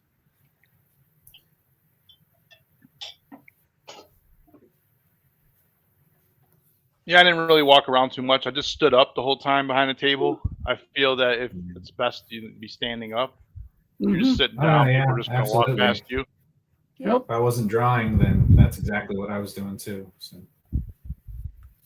Yeah, it's been nice. I've been bringing my agent Dan with me, and he loves to talk. He's a great talker. He'll talk to anybody about anything. So he's been really good at moving around the show, finding, you know, going and talking to wrestlers, getting them, you know, hooked up into our business model, trying to do merch and stuff for a lot of the indies and things like that. And so, yeah, it's been very beneficial because also when you have somebody else at your table, somebody like me or John, we can sit there and draw and not lose sales from it, which is nice. Yeah. I'm trying to talk to Hector. He's dealing with the transition right now, but I'm trying to talk to him about slowly transitioning to that as well. But it's one of those, you still gotta, if they're not your agent, you gotta pay them. So It's a whole different beast there. Well, if I do any more shows, I want to get one of those. What do you call it? Those banners, those retractable ones. Yeah, those are great. Pop-ups, I feel you. Get more than one because you got more than one property, so you want to. It'd be cool to have like a bunch of them behind you. We'll see. I really want to go to Denver Con. Sometimes they invite the smaller guests, like the local people and stuff. If Comcast or somebody like sponsors it, you'll see like 5 or 6 guests that are local that they will invite. So I want to get one of those spots. I'm hoping to one of these days. That's my goal. You got to anyway. apply for it for Denver. Do you have to apply for it? Yeah. And applications are closed for this year. Man, I thought they just reached out, or it was like, I don't know. Oh, God, no. God, no. Most of the time, they have people like his buddy Dan doing the invoicing. They're the ones that are reaching out most of the time. But Fan Expo, as part of the business of shows, is Fan Expo, Wizard, and for what I've been told, it's also GalaxyCon now. Oh, really? Yeah, I got told that a couple of weeks ago. Oh, my. Yeah, so they've secretly bought them and haven't really set that reveal, which is interesting considering how many of their employees were ex-Wizard. Anyways, I'm going to shut up since we're being loud. But anyways, yeah, it's one of those, like, the website, the information's on their website. It's like an application, and then you got to wait to hear back, and they have a whole list, and they're like, by the way, do you want to apply just for this one show or multiple shows? Then you gotta get all your shit and bring it downtown. Yeah. Oh. I do miss Denver. That's actually the easiest part, to be honest with you. That particular show. So somebody was referencing earlier saying, hey, it kind of looks like that guy from Beetlejuice. This is actually one of the characters from my own property. Oh. I figured show it off just a little bit. So hey, yeah, you got them all colored up. Nice. Yeah, a little bit. It's giving me Jack Skeleton vibes. That's intentional. So a lot of people know me mostly for doing Jack Skellington based characters. It's much like with you with Cerberus. For me, it's Jack Skellington and Halloween. So anything Halloween or spooky related. So I wanted to have a framework character that could be identifiable, but also like little things like, hey, I like wearing purples and grays, and pretty much the entirety of my career doing shows, I've worn a hat, so this is very much quintessentially a character that can play with that, but he has a much deeper storyline. But he is the Crypt Keeper-esque character that helps narrate the story. So he's even got a pipe like Smokes. Yep, the smoke. This is it's a very classic Irish style pipe, and that'll play into the story later on. It's not just a prop to make him look less like Jack Skellington. Yeah. But yeah, these flames will have some transformation abilities and things like that, and so I'm really, really excited because it's finally get off the pot after doing so many years of trying to build an audience. So, but. Well, I appreciate taking the second on the screen. I just was like, yeah, there you go. See, look, I am working on my own things. Yeah. That's awesome. Whole pages of these things. That is awesome. Yeah. I love your reflections on the collar there too for Dinosaur Man. That's nice. Thanks. I'm not great at coloring, but I am trying to implement some of that grayscale methodology. Mm-hmm. But I figure play a little bit of that yellow to the blue and the shines. So. Contrasting colors, sometimes smarter, not harder. Mm-hmm. Ladies and gentlemen, welcome to the Dreaded Dinosaurs and Smokes the Fox Hour. Pixel Trader, hey, happy birthday. What's up, Pixel? Thank you for checking in, Pixel. Appreciate you. Yeah. Pixel and I and Piper, we are working on The Little Mermaid, which we hope to launch. Yeah, we hope to launch in May, and that's going to be a lot of fun. It's the script is bonkers, the idea is bonkers, and I'm really trying to push the envelope with my black and whites. Pixel's going to be doing the gray tone shading for me, So I'm really trying to focus on line quality and, I get be kind of experimental with it. Nice. But yeah, that's a fun thing. And then of course I've got the British Bulldog that I'm working on, and I'm wrapping up the inks and flats for the Darren McCarty story, which has been a very long-standing albatross around thy neck, because it's a 176-page book. And even though I'm not penciling it, I'm just doing the inks and the color flats for the colorist. It's still been such a huge undertaking getting these all these pages chipped away. I don't doubt it. Done.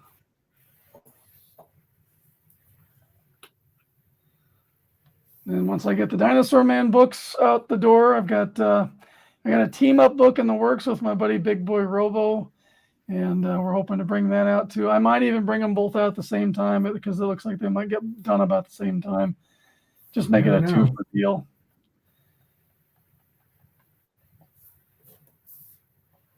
Is he wearing Uggs? No, he's not wearing Uggs. All these gold like slave bracers and stuff. So Fenders of the universe.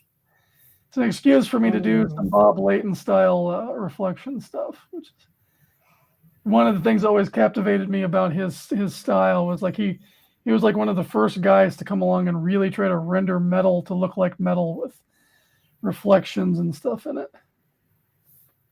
He colors now too. You see his color stuff? Oh yeah, no, it's all beautiful. Yeah, I'm a big fan of Bob Layton. Really big fan. Let me show you Since something. Valiant days. Oh yeah, Classic. totally. Absolutely love the Valiant stuff. His Iron Man stuff was kind of before I started collecting comics, so I know him more because of Valiant. And I remember seeing all his stuff, on the shelf back then, and Barry Windsor Smith, all that Valiant, Unity, and Magnus Robot Fighter. Oh god, I love Magnus Robot Fighter. I really wish something more would come out of that property. I know, I think the last I ever heard was Spielberg bought all the rights to Magnus, to Turok, Solar Man the Atom, because those weren't owned by the company that bought and developed Valiant the first time with Shooter. Gold Key. Yeah, they were originally Gold Key titles, but the ownership of them transferred to Random House or something. And Spielberg, the last I ever heard, that Spielberg bought the rights, and they've just been sitting on it. But to carry over Bob Layton, because I'm a huge Robot Fighter fan and a huge Iron Man fan, one of the first cons that I did where we made really decent money was also my 27th birthday. Wait, was it 27? It was 2014. So however old I was in 2014, it was Indiana Comic Con, my birthday. We were right across from Bob, and I commissioned him to do this. Nah, good times. I love this piece. Wow.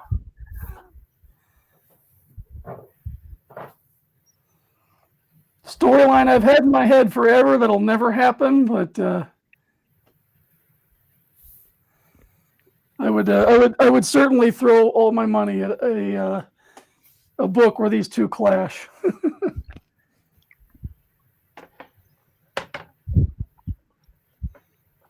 It's a nice piece. Thank you. One of the few times I actually shelled out money for something like that. I had him do a commission where it's all Iron Man's armors, but it's only a headshot. So it's 9 panels on 11 by 17. Oh, so nice. 3 in each row. And then I have the classic armor in the center, the original Mark 1. Then I got my favorite, since there's more than 9 armors. I tried to pick the most distinct ones, like the Silver Centurion, like you were talking about earlier, right? Isn't that your favorite one? Yeah, that's my favorite armor. That's my favorite one as well. I think it's a lot of people's favorite one. I even had the new armor, the 2099, I'm talking about this future armor. So it's Oh like yeah. Yeah, that one's cool. I'm also a big fan of when he had a nose and roller skates. The nose. Yeah. I have the underwater one, the Hydra armor or whatever. Oh yeah, the Hydro armor. That one was really cool. He had that first generation space armor too, which didn't have a mouth. That one was pretty cool. That was another one of my favorites. Yeah, let me see if I can find that. I can show it on my screen without using my camera. I don't have my camera. Yeah, if you've got the means to do so, that'd be awesome. Love to see it. Or I can just, yeah, I guess I can find it. Hold on. Me jaunting car, riding along in me jaunting car. On the hands on the side by far, riding along in the jaunting car. Very nice. Look at that. Look at that feel. Look at that sexy feel. Feel it. Feel it quick. I got nothing. I'm just filling content. Look at that. We got Teller right next to Dreaded D. And Smokes chilling on top. I can dig it. That's a weird combination, but it works. Right? It's all about combining the universes. Oh, Lord. Ugh. Sorry. Whistles do not translate well on microphones. I think we lost your screen share. Oh, no, I stopped sharing it. Hang on. Oh, okay. I was like, you know what? We're good. I understand. Let's proceed. Yeah. Engaged. Oh, here we go. I got it. Cool. Get it. Let's see this comic book. It's not a comic book. It's a commission. Oh, beautiful. Let me zoom in. Hold on. Snazzy. Dang. Those are all the one guy or just one guy inked on top of everybody? This is Bob Lee in all of it. Okay, cool. Sorry, He signed it my at brain the bottom. jumped halfway through the conversation. I'm sorry. Sweet. Gosh, I love that piece. It's nice. He said he usually doesn't like to draw this armor. I think it's the one that Will Spataccio used to draw. Yeah. That's a Hero's Return. This That was pretty rough armor. It looked cool on covers, but did not translate well in sequentials. You know. But Iron Man's always had this very interesting design work to me. Like, it's always been like this thing where it's like, if you don't put that mouth at just the right angle or put those side divots for like the cheekbone kind of thing, like it can turn into looking like Ultron or turn into looking like Doom or something. It's like, it's got to be a specific look for a specific armor. You know, look at the armor. You can see looks like it's polished. You can see the metal. Yeah, right. Yeah. Exactly. Yeah, the way he does his reflections is just so cool. What's the one on the far top right? It's not. That's the space armor. Yeah, I was gonna say. I was like, I know it's not the stealth armor. Stealth armor was probably one. Stealth armor's right here on the top left. Yeah, top left is stealth, and you got Hulkbuster. Yes. Yeah, and then Hulkbuster's pretty fun. My moment of random nerd trivia. They purposely redesigned the Hulkbuster for the MCU, like the redesign for the Avengers War fight, so it reflected more of the design for Baymax, and Baymax was also the same, so that they could integrate it into more product and merchandise. Like when you compare Baymax's armor versus what Baymax was supposed to be, little things. Sorry. So we got the the armor that you used to see in Bob Layton draw on the on the of left course here. you can see the eyes and the humanity behind the character just by the look of determination. So you got the past, present, and future, I guess. Yeah, it looks good. Something like that. They just released. Oh yeah, that's the one with the cogs too, isn't it? Yeah, they just released a new design for Carnage 2099 based on the original Venom 29 concept arts. Oh really? Sweet. Oh yeah, it looks dope. Honestly, some people are like, it looks a little dinosaur-y, but yeah, it's dope. Huh. It's got a scorpion tail and it's got a bunch of spikes and stuff. Well, that's cool. Yeah. I collected the 29.99 books. The only one I really loved was the Spidey one. Oh that yeah, costume, Spidey that one costume was- is so gorgeous. Yeah. I'm a, It was just better written too. yeah, I was a fan of the Spider-Man 2099. Joe St. Pierre did a good job on that book. Yeah. And who else did work on that book? Jay Lee.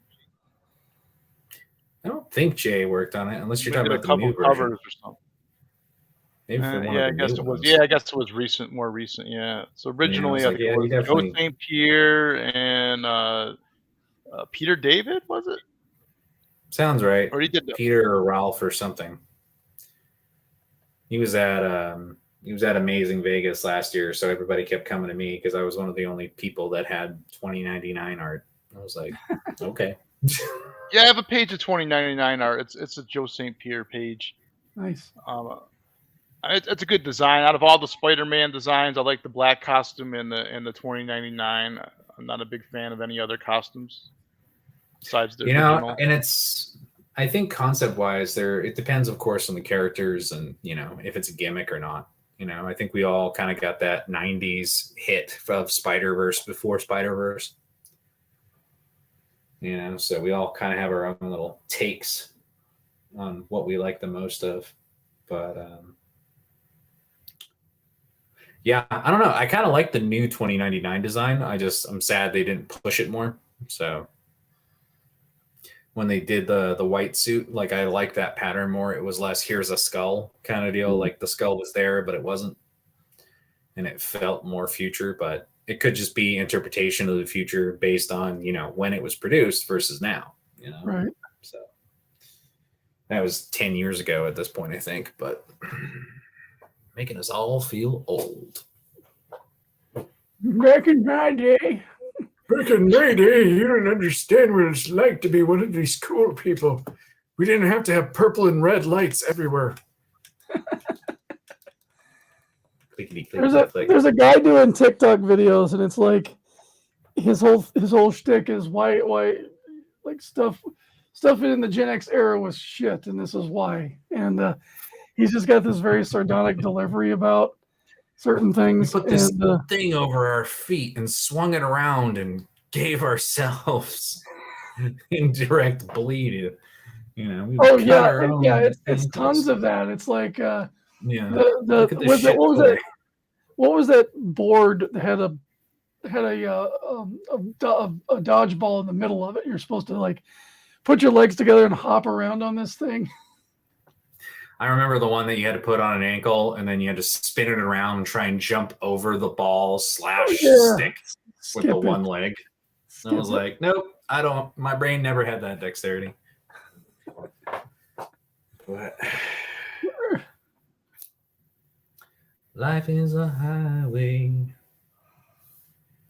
Alrighty. Rocking the dino. Dinosaurs. Yeah, it reminds me of Devil Dinosaur. It's definitely one of the influences. Yeah. I know not everybody will agree, but I think that new show has actually got some really fire design. Oh yeah, that's out on Disney Plus, isn't it now? Like the Devil Dinosaur and Moon Girl. Yeah. And again, it's not for everybody, but at the same time, it's like it comes down to is like who's the audience, and it's like the way they're reapproaching a lot of the character designs, especially. I'm just like, more of this, please. So, but yeah, like and they're not just. How do I put this nicely? So, like, we suddenly hit this shift. I'd say about 5 or 6 years ago, where we suddenly realized, like, look, the concept of the super secret identity character. Remember Dino Saucers? Yes, we do. Yep. All too well. And extreme dinosaurs. And then dinosaurs and zoids and all those fun ones. but we hit this shift in like MCU especially, where it was like, look, you can't have a character. Even I think Warner Brothers was the first to do it with their shows, their TV shows, where it's like you can't have a secret identity. You need to have like a support group.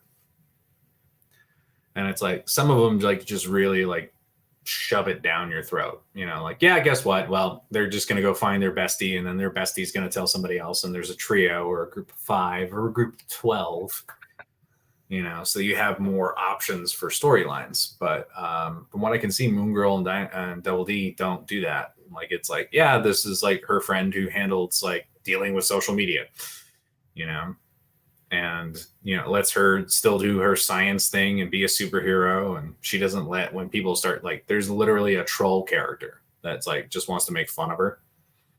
And it doesn't register in her brain. So, you know, it could be like this conversation about turtles, though. Could just different markets. Mm-hmm. Different markets for different people. So, you know, don't mind me. I just obsess on new shows and the possibilities that they can do. So, all right. Well, I am starting to get tired. It's 10:30. I think I want to kind of it's gold. Yeah, they're gold. Yeah, I didn't know. It's fine. I was trying to draw from memory before you popped up any reference. Wait, why's he got a blue tongue? Did he have one of those lollipops? Yes. I do not have a plot device to address the blue tongue. It's just a nice little oddity, I think. His original drawing didn't have one, and I wanted to make it a little more different from some of the influential source material like Devil Dinosaur and Bossosaurus from Dinosaurs. So yeah, I kind of went with the blue tongue. Put a blue blow pop in his hand. Trying to do keep the color motif pretty simple but identifiable. Again, that's that toyetic structure. You know, you don't have a lot of overly complicated parts. You don't have a lot of over complicated color schemes. Simple palette and cool. All right. Let's see what Josh is up to. The Lord said, "Let there be a tonal hue shift." Hue shift. What are you doing? Science. Yeah, I do like that DD. That's my favorite breast size too. Double D. Dunkin' Donuts. Double D and a redhead. Eat some. See, blue tongue and gold, easy peasy. It was being a lot faster and easier if I'd actually just flatted and grayscaled. But no, I had to use the actual colors, like a silly person. So I love it. I love it. I can't wait to see, because my goal with the book, if it hits the goal funding goal for the prologue and the epilogue for the book story, the prologue will be drawn by Josh here, and looking forward to that. He looks great. Thank you. And again, weirdly enough, I don't think this is too much off from the first sketches back when Spaz was a monkey. But yeah, that character he looks handsome here. That character will. Yeah, he's the dreaded Dinosaur Man, but he's supposed to have like that delusion that he's like a pretty boy. That's the way I am. Yeah, but the other guy, Garcia guy, made him like furious or whatever, like angry. Oh yeah. But right here, he's like sly. Yeah. Eric's reminds me a little bit of that StapleCon character right now, but that's just because of the angle. Mm-hmm. I wanted to do a simple pose that I can use, because I want to do like the Marvel Universe handbook style. I'm doing some poses so I can do those. Yep. Yeah. And have a little universe handbook for all the characters in this storyline. Yeah. Just rehashing the nostalgia that keeps me going at 45. It's the way to go, honestly. Well, as I told Dan Larson when I met him, you know, the model worked when we were kids. It'll still work today. You know. Yeah, and that was part of the conversation with Larry too, but it was a little bit more grim. Yeah, well, I feel bad for Hama because I know those old guys. They don't get the credit that they deserve at all, and certainly don't get the royalties that they deserve at all. And I think the younger generations have better structures to their contracts. Oh, for sure. 'Cause I know even seeing like some of Van Sciver's posts where he'll get like the new DC movie, he'll get a royalty check because he created the characters in the movie. So I'm glad that the companies are doing a better job of taking care of people who helped create these characters. Finally, it's like I know Claremont got that, and he made like a big old comment about that as well. It was like, rights or royalties or credit, just basic credit. Mm-hmm. There was something recently that I think he was like instrumental in helping create, but at the same time wasn't part of the storyline that they were using, so he didn't get the credit, but they still invited him out, kind of deal. Yeah. But yeah, he'll supposedly be part of what Disney did when they were rebooting everything for Star Wars is they didn't want to have to pay royalties to like Timothy Zahn and all this because he basically wrote all the expanded universe lore that we all read. And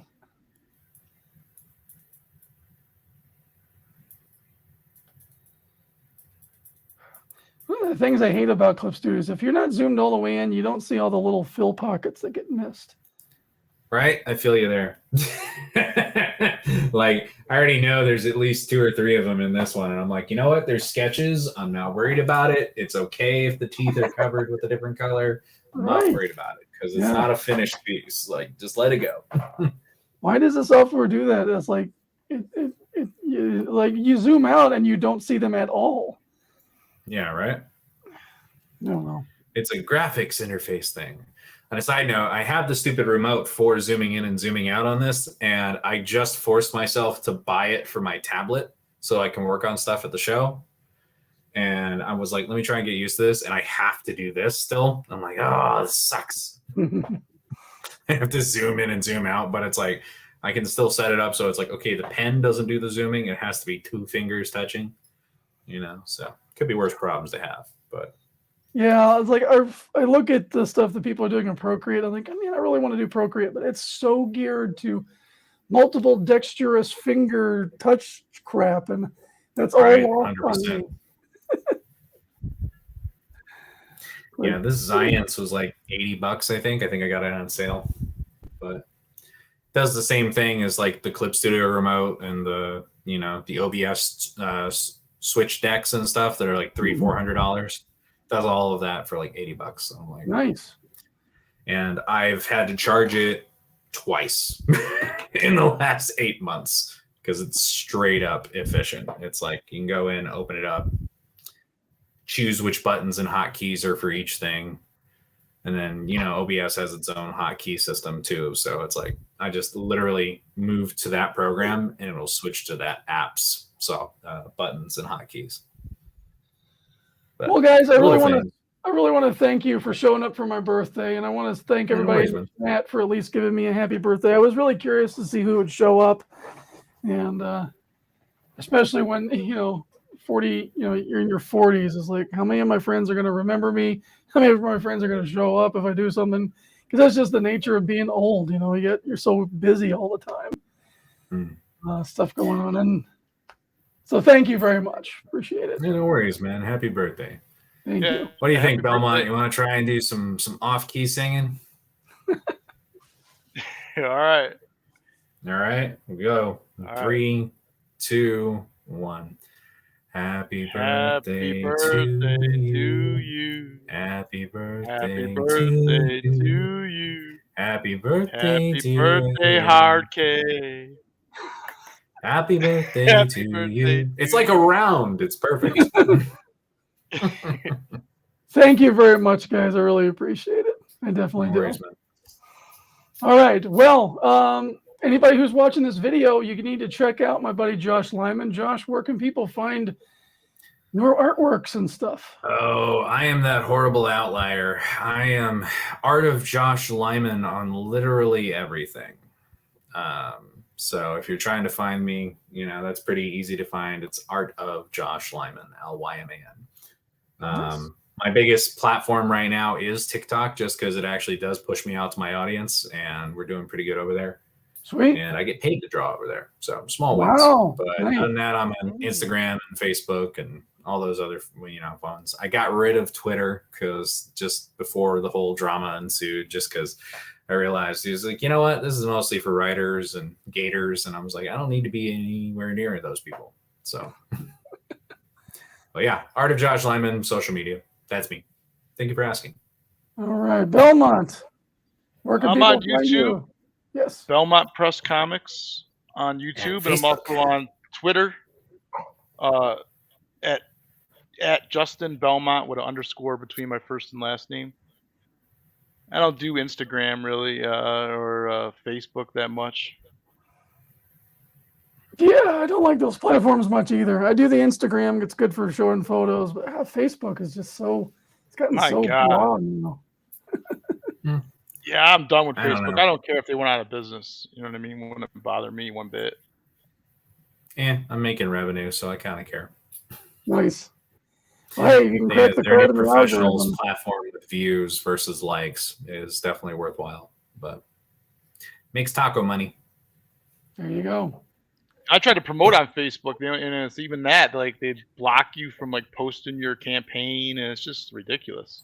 Like the Yeah, mods that's a are beast. very especially in the comic book forums, whatever on Facebook, they're very strict.